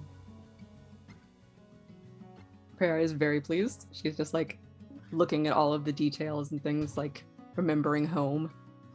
You have gotten everything so perfect. Well, I like to examine my I don't want to call them specimens, but my customers, when they come in, they usually are already wearing something that they are comfortable with. It is their personality, so I just try to accentuate it and make it better. How insightful. That way I know that you will love it. And you do! Wait, go, try it on. Please, try it on. Okay. She shuffles off to do that. You go and you put these clothes on, and when you come out, how do you feel in this new outfit, Priaria? She's just like kind of moving around her arms and legs, getting a feel for the material, and she feels a little more ready for business. She feels a little more formal, a little more put together, and she stands a little taller in it. You will look both of you look both magnifique. I love it. So for the two, that will be 5 gold for each. Got it. Fantastic, Monique. That is wonderful. Will you be getting anything today, Hesperis? I will be staying in my vestments for this evening, but we will be in town for at least a few days, and I'm sure I will be returning. But of course you must return so that I may do something wonderful for you. I have not dressed you in so long. You must. I insist. I will surely be back. Thank you so much, Monique.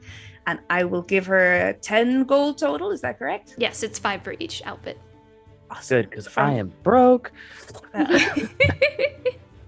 Thank you so much. They look fantastic. You always a masterwork. Well, your color suggestions were just absolutely perfect. Well, thank you. That's very kind of you. Is there anything else anyone would like to purchase before we head back to the House of Rete?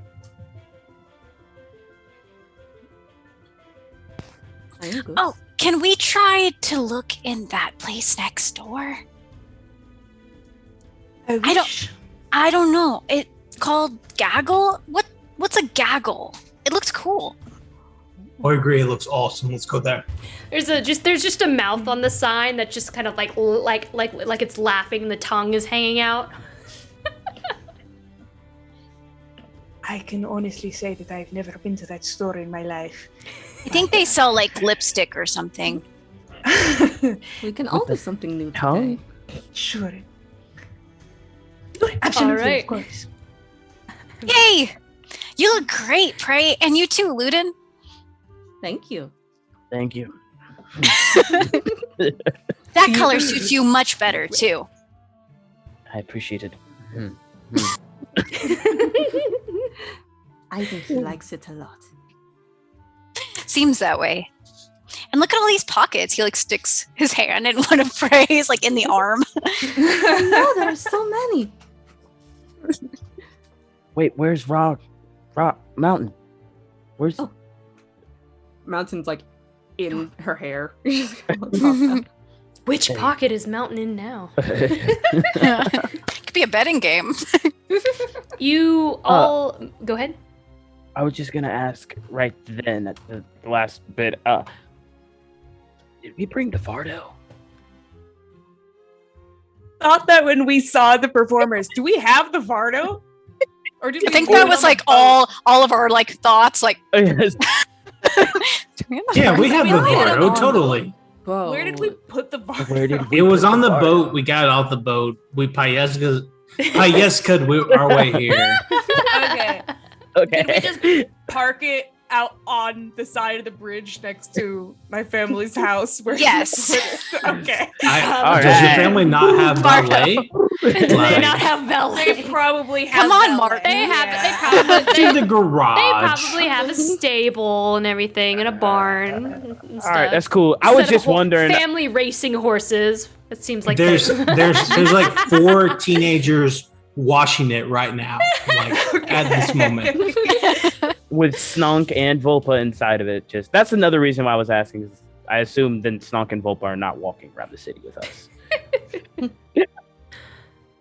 No, they're probably in the Bardo, I'm guessing. Finn got his hair cut with a pig and a baby Bjorn on his chest. Snog also got his ears pierced. Aw, cute. So, you all make your way to Gordy's Gaggles. You enter the shop, and it is filled with various pastries and pies, and the smell is absolutely tantalizing. You see a small display case featuring plates of whipped pink dollop of what you can only imagine is frosting, based on what else is in here. You see a bundt cake with dark chocolate dripping down the sides, and Finn, Luden, and Prearia, you swear you see a face formed in the dripping glaze for just a fraction of a second. And then the shopkeep is a very young fellow with green eyes. His hair is a little tufted at one end, and he has a glimmer in his eye when he talks about the items in his store. And he wears a dark moss green vest, and his laugh can be heard regularly throughout the shop as he speaks to various customers. And after you all enter in, he goes, "Well, hey there! Welcome to Gordy's Gaggles. I am Gordon Fibblespod. If it's a Gordy, it's a gasser. Welcome."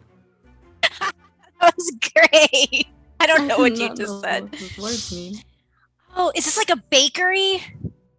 Is that what a gaggle is? It could be a bakery. But the real gasser lies what's baked inside. Okay. Is it weed? Oh my god, Daniel. Well, we obviously have to try some. Come on, guys. Finn, I don't think that's a good idea at all. No, we should. Well, we are We going. should. We actually we are do. going to a formal occasion in about 20 minutes. So if there's anything that would leave a lasting effect, maybe now is not the best time. So can we try something without a lasting effect, please? I don't want to try anything. You know, I or think maybe it's just bad. Let's not eat it. maybe we just get stuff to go. Maybe we get to go. Let's see what's got. We could What take you got, presents for Gordon? Hesperis' family too. Agreed. Yeah. Yeah, Well, let's. But I what do- is the flavor of gaggle? Like, let's be.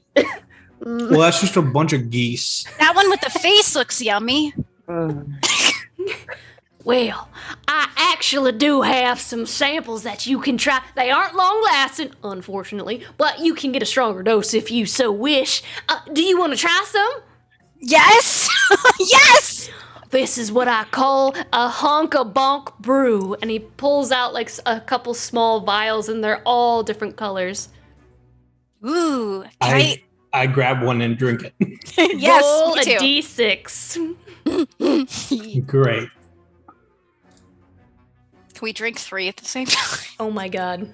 I could only I imagine like rolled a Hesperis 3. and Luden Oh just my in the corner.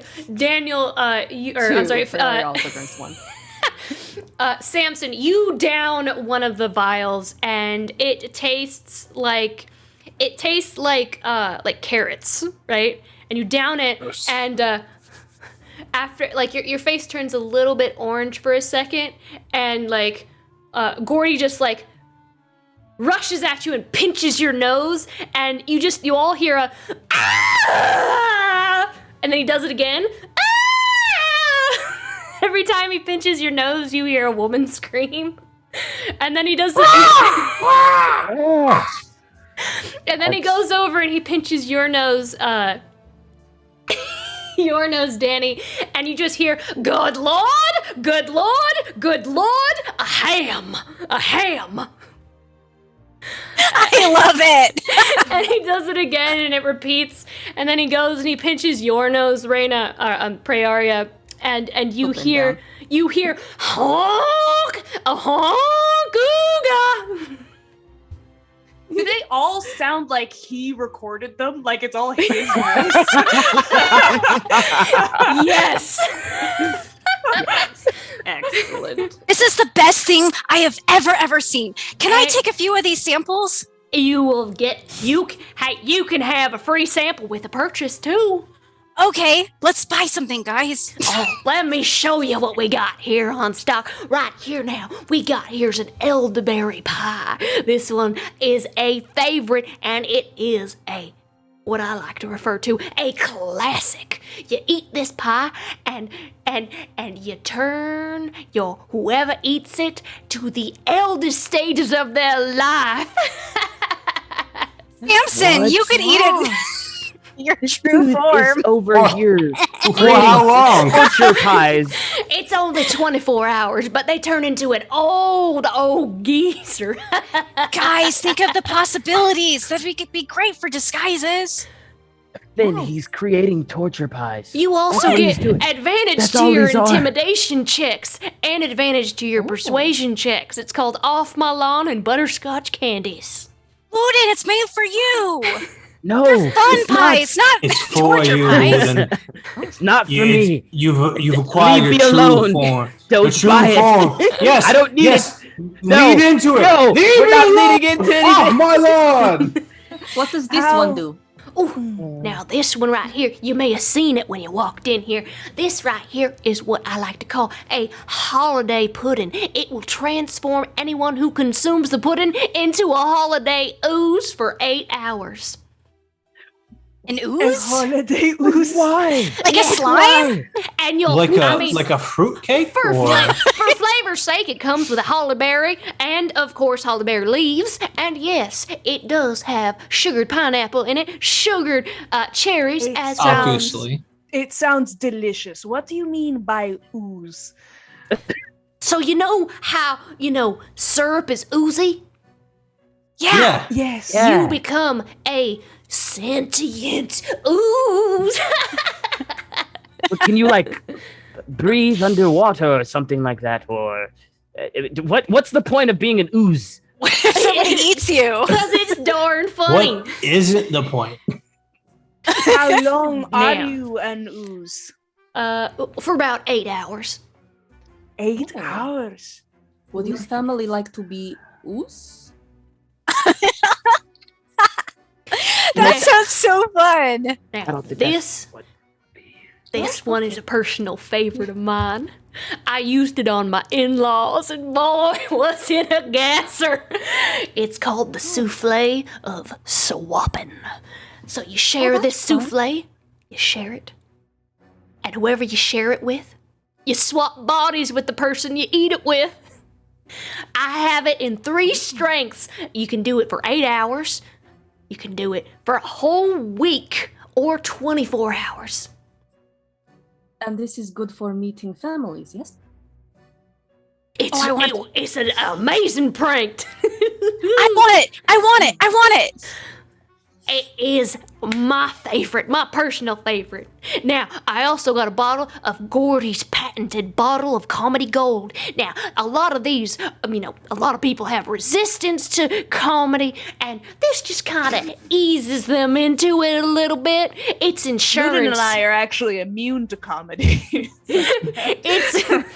It's insurance for any prank, almost assured that it will go according to plan. The one you want to prank, you're going to want them to drink it, slip it into their tea, their ale or something, and it ensures their next wisdom save is going to be at disadvantage. Luden is just looking at Finn. I need that the too. Entire I need time, that too. like he is talking, and is just like shaking his head no to Samson. How much Yes. for the lot of it? Freyaria. Wait, Yay! I got one more. Hold on. I got one more. And last but not least, pink moose. This one's a fun little illusion. Makes a pink moose materialize. Tastes like green beans. Sorry, couldn't resist. But it'll talk to whoever you're pranking, make them question their gosh darn sanity. Why does it taste like green beans? You know what? It's fine. Cause it's a joke. You're expecting how strawberry, much- right? Okay. You sold me. You don't have to do anymore. How much for all of it? For the whole thing, the whole lot. Everything you got. Hold on, I need to do the math real quick. 510. Well, which souffle of swapping do you want? All 3. All of them. All 3? All 3. Do they come in pie form? Are they big pies? Like, are there multiple slices, or is there just one slice? It's that you probably gonna be a single serving. It'll at least be like, enough for 2 So Yeah, it's- we need to get enough for everybody. So Daniel, Finn, math. I don't want to. Since you're the human calculator in this group, it's 10 gold for the elderberry pie, 500 gold for the holiday pudding, 100 gold, 400 gold, 750 gold for the souffle. One more time. So 10 plus 500. Okay. 100. 400. 1,010. 750. Okay. 1,760. 23. And 50. 60. 1810? So for a mere 2,310 gold pieces. No, we're not getting No. everything. You Wait, can have please, everything. Elise, We don't need to get the week-long pie. Can we get the souffle at least? We don't need the wink long pie. We don't need Oh, and the the 24-hour pie. We can and the get the comedy 8-hour pie. gold. Please. We don't need the comedy gold either. I'm We have thinking Hesperis. We don't Luden, need the it. Comedy gold would be I'm thinking the Please. comedy gold and maybe the body swap pie, and then for We just don't need the 8-hour syrup. period, I agree, Hesperis. That's what we just need. the 8-hour for the pie and the comedy gold, and then if we can afford it, maybe one extra special treat. And if Finnalai or Prearia, if you would like to choose what that extra special is.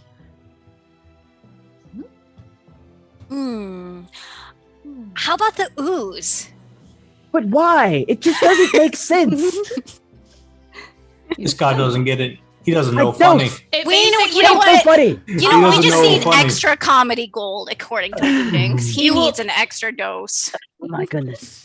A holiday What about ooze is a for homebrew the- monster that we created, so you will have the stat What block of that. What about monster. the ooze, the comedy gold, and then the 8-hour change bodies?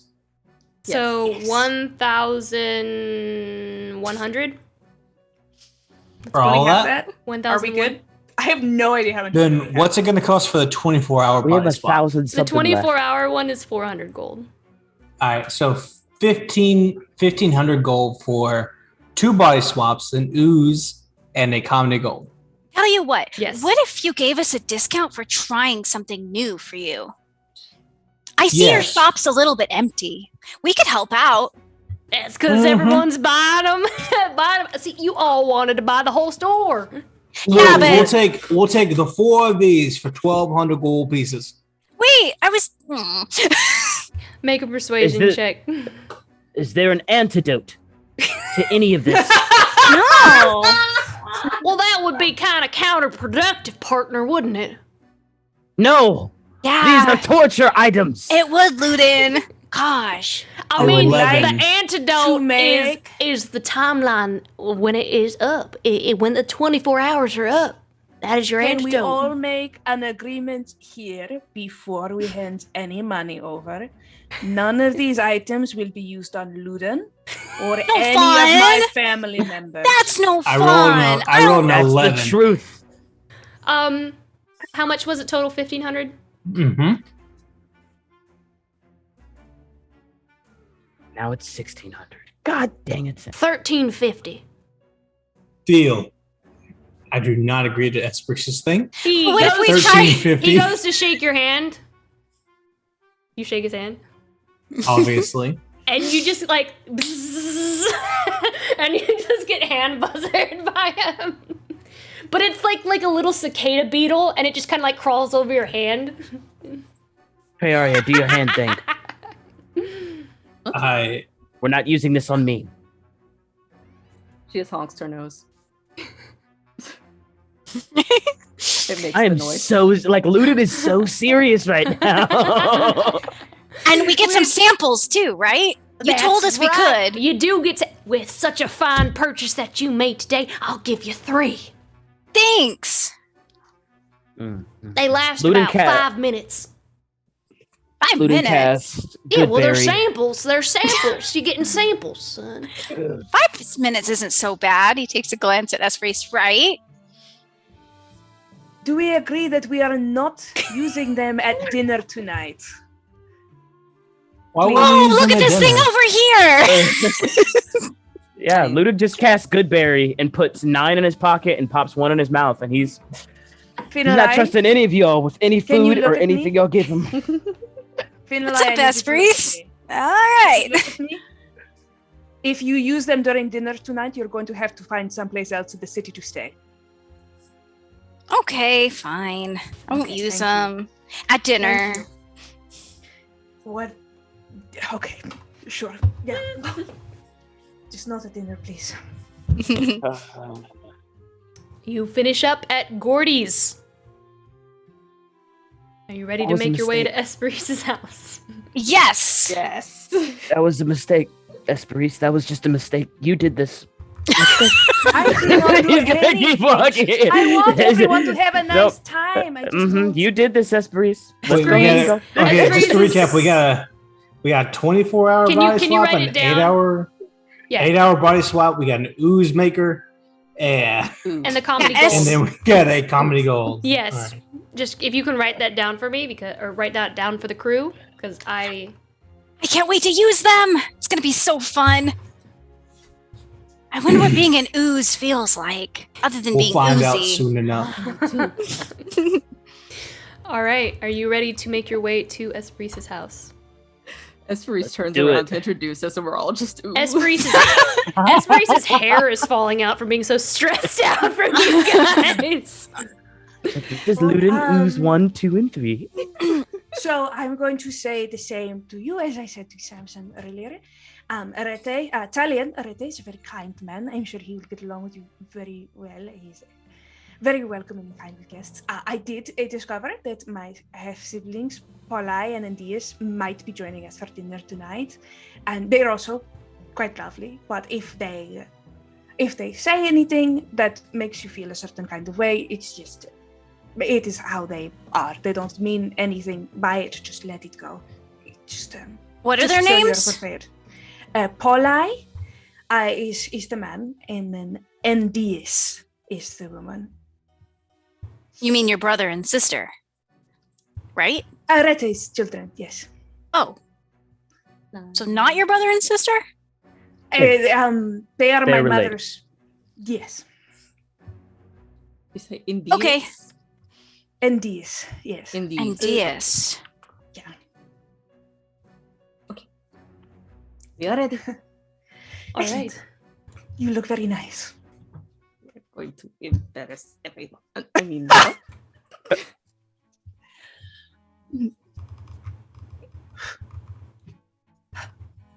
As Luden will just go over to Hesperis, be like, it's gonna be okay, right? Like, it's just dinner. I just hope that no one is in ooze. It will be very nice.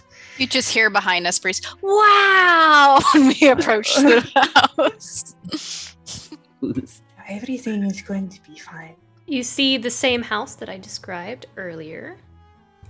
And you all make your way into the home. And entering the home, you are even more dazzled by the interior of this lavish and extravagant household, as you all can kind of see here. There is a courtyard where the sky reaches down right into a relaxing koi pond. You see a sitting area with plush pillows that serve as chairs next to the trickling pool, and a long table with a sunset tablecloth. You see vines that kind of hang from the sills of various bedroom windows, and the stone ceiling of the foyer kind of swirls up as if it were water into a polished chandelier. And you see two tall elven individuals speaking to one another, and they seem deep in conversation as you enter. Hesperis, what do your siblings, Paulai and Endice, look like? All right. Paulai and Endius are very beautiful. They're about the same height as Hesperis, like 5'10", 5'11". They are functionally identical. They have very similar features, same height, same dark curling hair reaching to their lower back, clever upturned dark eyes. But one is a man, one is a woman. The woman has like a deep turquoise lid pigment. They both wear very fine rings and necklaces and many piercings in their ears, but they're that kind of, bougie minimalism, like Instagram minimalism, where you're the kind of wealthy where you don't need to be ostentatious kind of thing. Very clear bands of like platinum and gold. And they're wearing white and beige and gray robes that are all very clean and pressed and minimal as well. They are deep in conversation with each other. They have delicate cheekbones and high arched eyebrows that are a little bit ticked upwards. Very finely kept. You walk in and you see kind of like Endius kind of like turn around and she goes, "Oh, Hesperis, You have returned. What good fortune to see! You have returned safe and sound. Father is most pleased. And look, Finnalai. She has charmed such an exquisite selection of individuals. Hesperis, aren't you going to introduce us? Of course. First of all, it is so wonderful to see you again. What a fantastic coincidence. We're here at the same time. These are my companions, many of whom are here in Dawn's Rise for the first time. Would you like to introduce yourselves, or shall I introduce you? Right. Well, to my right here is Samson Martis, a good friend of mine. Praeria, of course. Finnalai, and Luden Archbane. Is Cassius with us? Did you bring him? Cassius. Yeah. Yeah, Where did Cassius. we put Cassius? He's not about to be in the Bardo. He's not going to be in the Bardo with the pig in the fox. He's just a pet at this point. And this is our good friend, Ami. Ami. And like he will approach and he will take their hand and kiss their hand in respect and kind of bow. And she's just kind of like, I like this one. It's very easy to like. And for a brief moment, you kind of see. Let me see who's passive. Passive perception. Luden, Finn, Praeria, and I'm gonna say Hesperis because this is her house. They kind of glance down at your feet for a moment and then glance back up at you, and you notice that they're not wearing any shoes in the house. And then, but they continue to kind of like smile at you, but kind of glance down at your feet, and then back up at your faces. And Oh, Hesperis, are we supposed to take off? If you wouldn't mind, that would be lovely. Thank you. Finnalai kind of looks over at you, Finn, as you guys take your shoes off. You are wearing a pebble grit, I see. What great taste you have. Impeccable. This pattern was one of Pebble Grit's most innovative designs last season. It looks amazing on you. Oh, thanks. Yeah, Marvel Pebblegrit, she's really cool. We know her personally.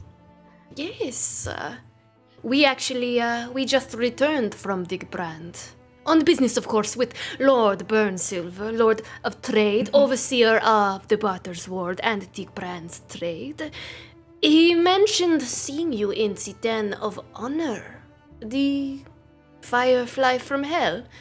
That is quite something. We are just so very proud of you. We always knew you would be recognized for your talents in time, Hesperis.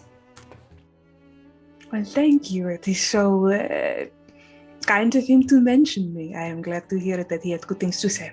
Of course. And what do you two do for a living? You know, Hesperis has saved our lives plenty of times. What do you guys do? We run the accounts for our father's business. We are very ingrained in the trade of the House of Erete. And Endius, as Paula is talking, Endius kind of looks over at your bag, Finnalai.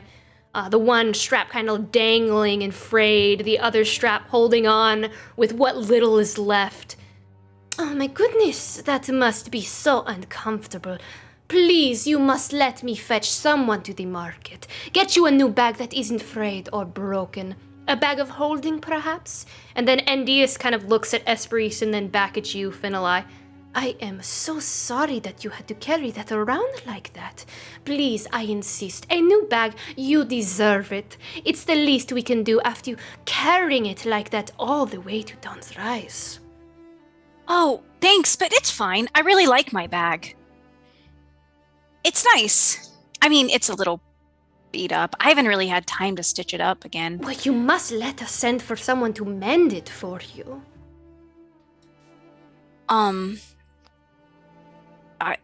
We will make sure it is taken care of course. We just wish to repair it for you so that it is more comfortable. He glances at Hesperis. Okay. I guess, yeah, sure. And he hands it reluctantly over. You hold it out and they just kind of look at you. And then like the other strap snaps. They just kind of look at you, and like Paulai just kind of like snaps his fingers, and like somebody walks over to you and grabs the bag, and then he kind of whispers in their ear, and they just walk away with it. Like they don't touch it at all. And Paulai just go ahead. Samson decided that these two people are insufferable together, and they must be separated. And he will approach both of them as all this happens and say, Andias, I am so just overwhelmed with the beauty of this estate.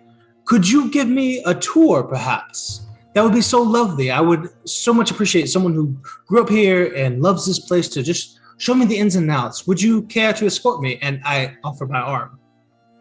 Oh, that is so very kind of you to offer. But perhaps when we return, we are so sorry. We would love to join you, but we were just on our way. We have some very important business to attend to. A trade agreement is about to be sealed with Sunspell. It would be so impactful to our father's business, his livelihood. We could stay if you like. Tell father that you insisted, Hesperis. I'm sure he would understand. No, not at all. Your business is very important. I do hope we will be able to see more of each other over the coming days. Oh, but of course, we are just overjoyed to see you back again in the house. Your room is just as you left it. Well, I do look forward to us meeting again. Best of luck. We would hate to, prevent you from seeing Arete. Please, we would not wish to uphold you any longer. I'm sure you are very eager to see him, and him you. Paula, please let us get out of your way so that you may make your way to the dining hall. It's very kind of you. Thank you, and best of luck with your trade work. Of course, and you. And they leave. I look at them with complete disdain as they had denied my request. Immediately walks over to Finn and goes, I wonder what they would look like if they were ooze. And just walks back up to Hesperis and hey, why don't we go see your dad, huh? That went really well. Yes. He's not my dad. Arete. Arete, excuse me. Arete. Yes, why don't we go see him? All right. Thank you all so much. Yes. They need to turn to ooze next episode. How much older are they than you, Hesperis? A little less than 200 years. Have they always been like that? We have generally had a somewhat distant relationship for understandable reasons. Hesperis, they're insufferable. Understandable reasons. Are they twins? Yes, they are.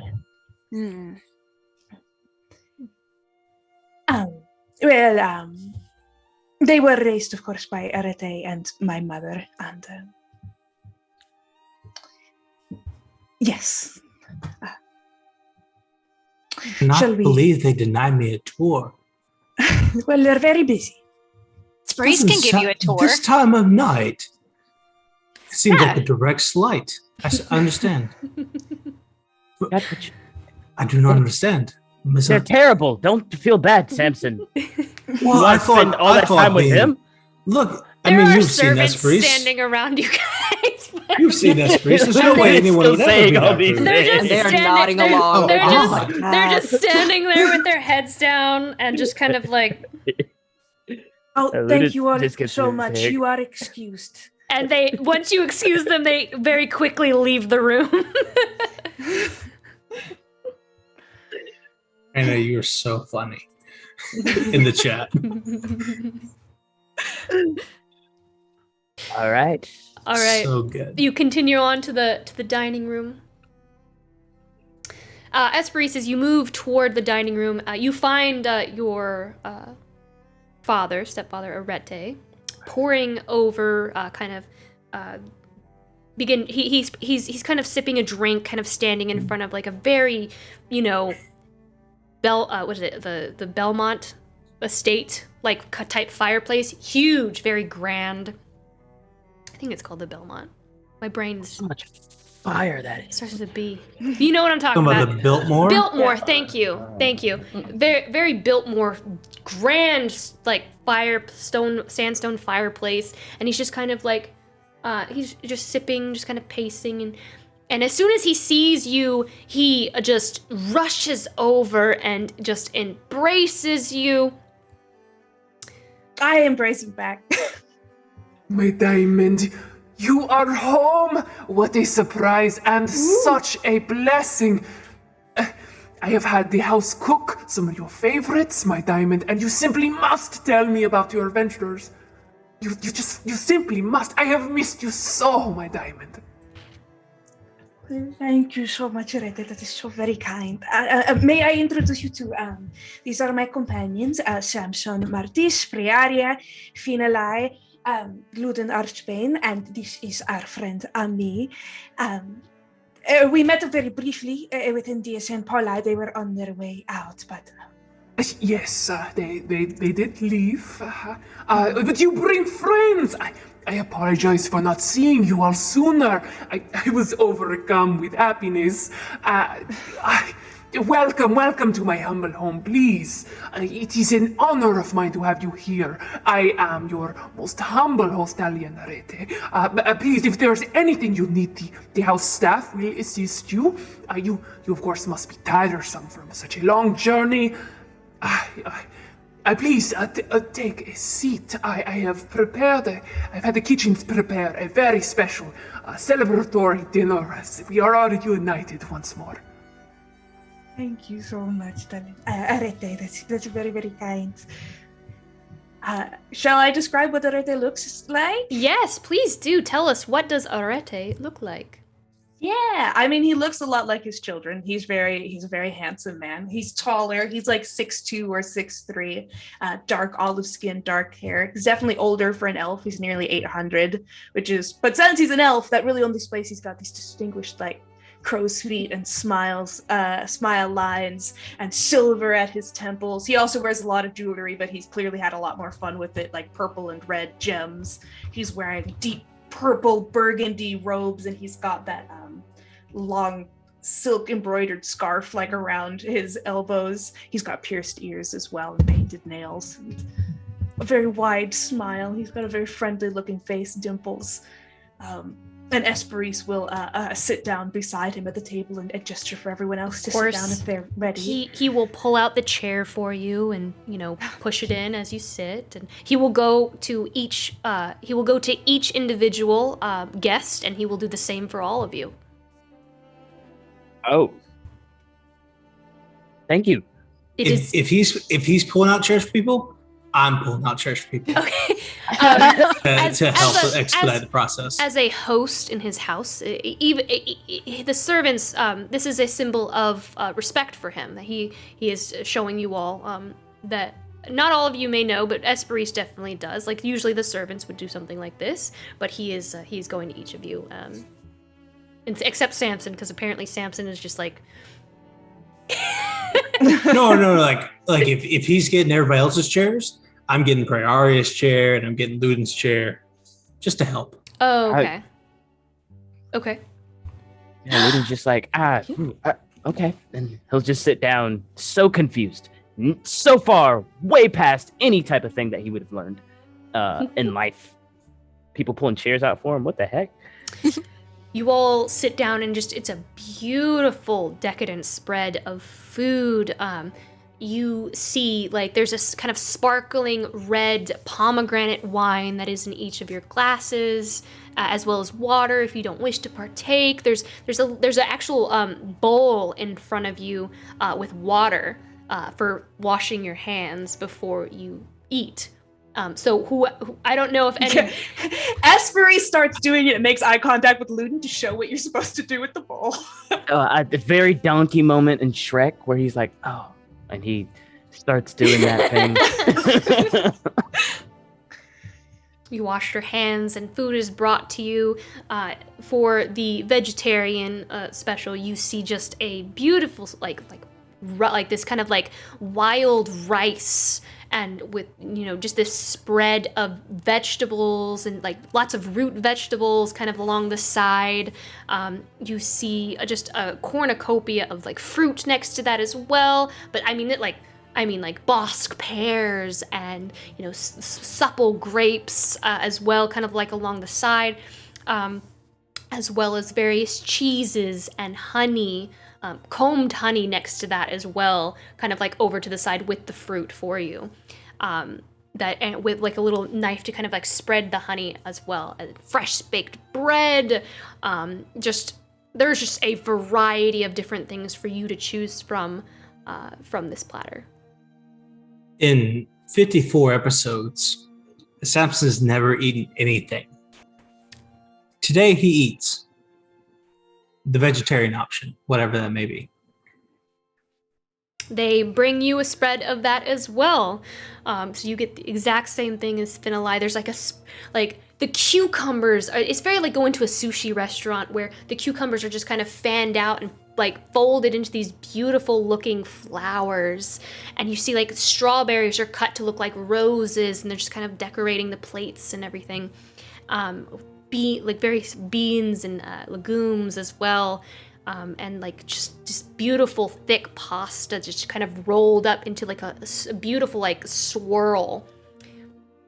And then for the rest of you, you get just this beautiful bird pheasant. There's pheasant for you to choose from if you so wish. There's lobster and just different sauces of butter. You see like it just looks like something out of that scene from Hook, where just the beautiful spread of food, and you see shrimp just kind of coming out of the sides of this beautiful goblet centerpiece. Lemons, they're decorative lemons on the table because why not? And so you have pheasant, and you have fresh baked bread. You have like a side of mushrooms, which Mountain kind of pokes out and just kind of like covers their head as they kind of see like some like them eating mushrooms and everything, and he's very confused. So Mario covers the mushrooms on his head with her hand as well. Like you're gonna be okay. We're not gonna do that to you. Delicious seaweed bone broth with like seaweed in it and some clams that are kind of like available to you as well. It is decadent. And there is caviar. There is assuredly various caviar on a painter's palette, and it goes from large size to small size. Luden eats all the meats. He tries every different type of meat. He is having a blast. There's a select, like there's deer, there's like 4 or 5 different types of meat, and like Arete just kind of chimed up.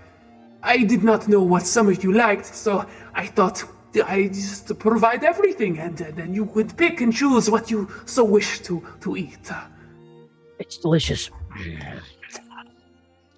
This is also eating everything. Also taking a little of everything. This is amazing. I don't think we've ever eaten this good. Not I. No. I just act like I've been there before. It's truly a fantastic spread. I do want to apologize again for arriving with no notice. We were on the sea for some time, and I didn't have a good way to contact you. So I'm very grateful for what you were able to put together. It's fantastic. Yeah, it is no trouble at all, my diamond. I am overjoyed to have you back. So overjoyed. You'll be staying, of course. Now that you are done, right? Well, we don't. We can speak on this in private. I see. But I do so wish to hear about your adventures and your journey, and I wish to know all of you. You are Hesperis' friends, and I wish to know you. And yes, of course. We wish to meet you as well. Yeah. Samson is the great storyteller among us. If you wanted to share our story so far. I certainly do. And then, so Samson will tell the story. To this point, he will begin as we have. He will not begin. He'll begin the story when Hesperis arrives. Talk about the bandits and everything that happened there, and when we met Hesperis and how we got to the tower and the traveling airship. I leave out the part about the sky creature we killed. Talk about Digbrand a little bit and everything else that happened. And I recount the story to the best of my Samson abilities and do a fantastic job, as one does, about all of our ventures with Hesperis so far. And don't necessarily say what we're doing, but I try to make it sound as though we are super important and that Hesperis has found her way into a group of people who are working towards the betterment of all of Aurora, as Brimblace would want her to. That is quite detail. You slay those monsters. That is, my goodness, that is frightful. I am so proud of you, my diamond. Of course, I am no fighter. I could never do something so brave. That's amazing, my love. But yes, what a tale you have woven. That is amazing. Are you ready for dessert? And then, of course, the servants will show you each to your room. I think I am ready for dessert, if everyone else is. Sure. Can we hear a story about Hesperis? Oh, there aren't very many interesting stories about me, I think. Oh, come now. I think all their stories about Hesperis are interesting. I can see if Hesperis would wish it of me. I of course would. I would never impose it upon her. How about we have a story, tomorrow or the next day? Let's not waste all our stories tonight, right? And he'll just kind of look at Hesperis like a... Oh, if there is a story you want to tell, that's absolutely fine. This is delicious. I will indeed. You see the clinging vines up on the ceiling on the second-story floors, and all of the hydrangeas and the beautiful flowers that fill the courtyard. When Hesperis first learned how to fly, she flew up and watered all the plants. We had a few servants who had become ill. There was a sickness that was going around, and Hesperis always loved the flowers. She would fly up, and her mother would catch her and would give her the water can, and she would fly over to the next one, and they would water the flowers together. That was the first time that she found a chrysalis, and I remembered it like it was yesterday. Her mother told her how the wondrous things were taking place inside the chrysalis, how it was a caterpillar and it was changing and becoming so beautiful. Just like Hesperis. She was getting her wings as well. She had just recently learned how to fly, and just like the caterpillar, emerged from the chrysalis with beautiful wings and flew into the sky. That is what her mother told her. Hesperis, did you really come out of a chrysalis? No, not exactly. No, I didn't, but I did grow. As this guy... Okay. So as this guy talks about Hesperis' mother, Samson makes mental note. She's not here, right? And she hasn't been mentioned. And Hesperis hasn't mentioned her either. Mm-hmm. Yes? Yes. Cool. as this guy, as her dad is talking about Hesperis' mother, I just want to look at Hesperis and try to get a sense of what's going on there. Is there like sadness? Is she dead? She's just not here? Are they divorced? You look into my eyes to see, is your mother dead? Yeah. Is she just like not allowed around? Like, why isn't she here? The mother is clearly talked about very fondly by this man, and Hesperis looks a little bit embarrassed by the story being told, but it doesn't look like there's a lot of anger or anything. She might look a little sad, but not it doesn't look like there was an angry divorce. Certainly it doesn't look like there's any dirty water under the bridge or whatever. There is a reason other than a messy divorce that the mom is not here.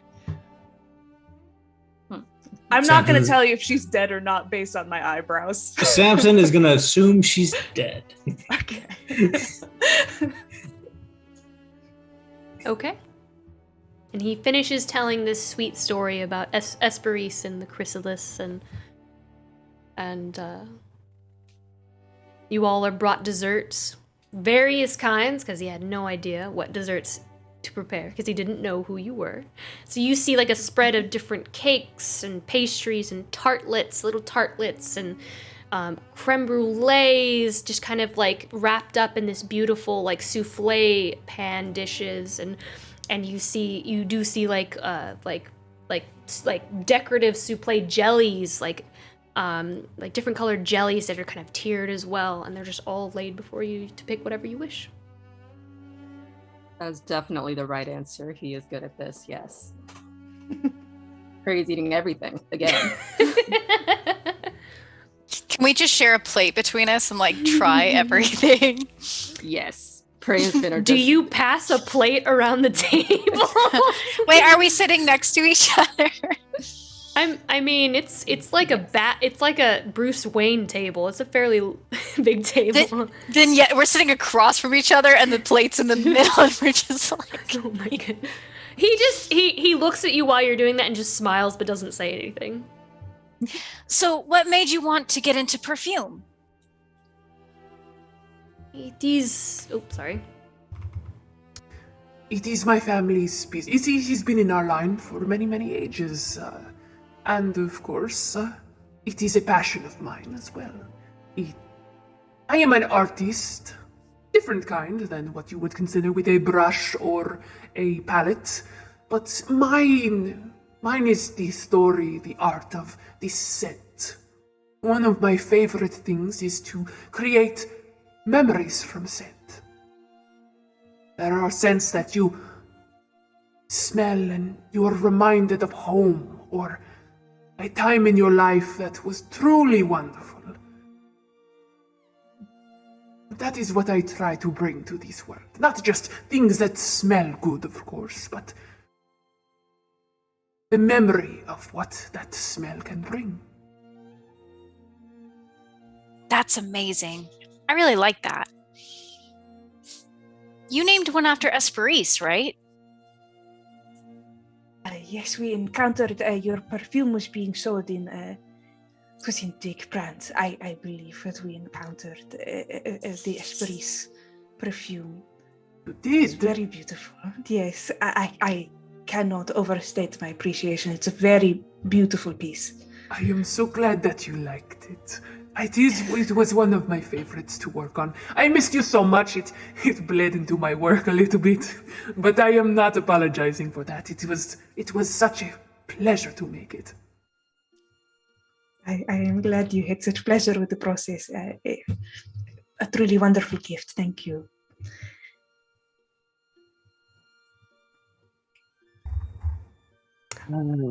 As the conversation begins to die down and dessert is finished, you are all led to individual rooms with cascading four-post beds and just this beautiful dipped fabric into the center with drapes, like these kind of like beautiful organza drapes that you can close.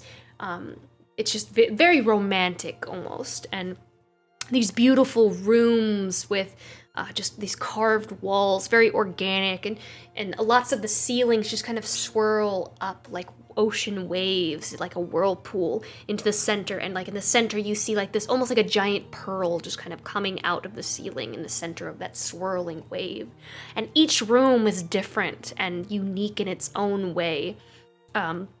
One of you has like many like mosaics of butterflies kind of like coming from one end of the room to the other in a cascade of rainbow colors, and it's just absolutely gorgeous and smells fabulous in this entire house. And relaxing. It's very relaxing. With your stomachs filled, you can feel that kind of food coma coming on as you prepare for bed. Is there anything else that you would like to do before you sleep this evening? Yeah, Luden is probably gonna... First off, he's gonna take off... not gonna take off. He's gonna take out, like, the bag of clothing that he got rid of. Or the stuff that he had before. And he's just gonna cut off a little piece of the hood and a little square. And then he'll throw the rest in the fireplace. And let that burn. And he'll put the rest like in his pack. And then if possible, he doesn't want to sneak out, but he would just like to go out and probably like look at another show or something like that. Anything, especially like the one that they saw before, but kind of explore the city, but more so look at a show until he gets like really tired to go to bed. But that's what he'd like to do for the rest of the night. At this point in the day, there's no shows this late at night. It's probably like 9 or 10 o'clock at night at this point. That's cool. He'll keep wandering, looking for one until he gets tired, comes back to the palace. Maybe gives Snunk the rest of... That's what this is. It really is. He'll give Snunk the last of his 9 good berries. Cast it one more time to let him have 10 more, and then he'll go to bed. Snunk gets 10 good berries all at 19. once. 19 good berries. 19 good berries. It's a month's worth of nutrition. When you enter the barn, Snonk mad. Why is Snonk mad? Snonk mad, Snonk here, and Snonk not there. Where's there, Snonk? Where Berryman go, and where berries go, and You'll smells, give him- and tall one, and Vulpes. Snonk want there. Not here, there. Snonk, I'm not in charge of where you go. But I can ask... Berryman teach whoever's in- Snonk poop. Berryman charge. No, Food Hand charge. I'm not in charge. Food Hand is in charge of where you go and where you sleep. I just give you berries. See? And he'll give him 19 bare good berries. He looks at it as you place it on the floor, and like within like seconds, she's just like, "Fine, Snonk not mad now." And he goes over and he starts eating them. He'll just tap him on his head and be like, "All right, buddy, I'll see you tomorrow." And he'll go out and close the Bring door. Snonk more berries tomorrow, or Snonk mad. Let's spend a second level spell slot and cast good berries again and throw one more in there.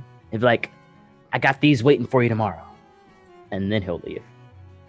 Snonk approves. This is the night we get attacked in our sleep. And I have no spell slots left. I have 1 second level spell slot left. If But that's it's cool it. because we fed Snonk so much he's grown to the size of a house like Clifford, and he'll protect us. and with that, I think that is where we will end tonight's session. Unless you have something. Can I do one more thing with Yes, the Rete? of Just 'cause I course. feel like it'd be weird to do next session. Yeah, definitely. I want to, once everyone has gone to bed, and once I feel like Arete has gone to bed, a little bit like a little kid, walk up to his door and knock on it in my little sock feet in my pajamas. Open the big old door so the light fills in, and I'm just standing outside his door. He stirs and he kind of like turns up and he kind of like lights the candle on his bedside and kind of stands up and pulls like his plush robe around him and he goes, My diamond, do not tell me you had a nightmare. No, I haven't. I haven't slept yet. I'm gonna close the door behind me. I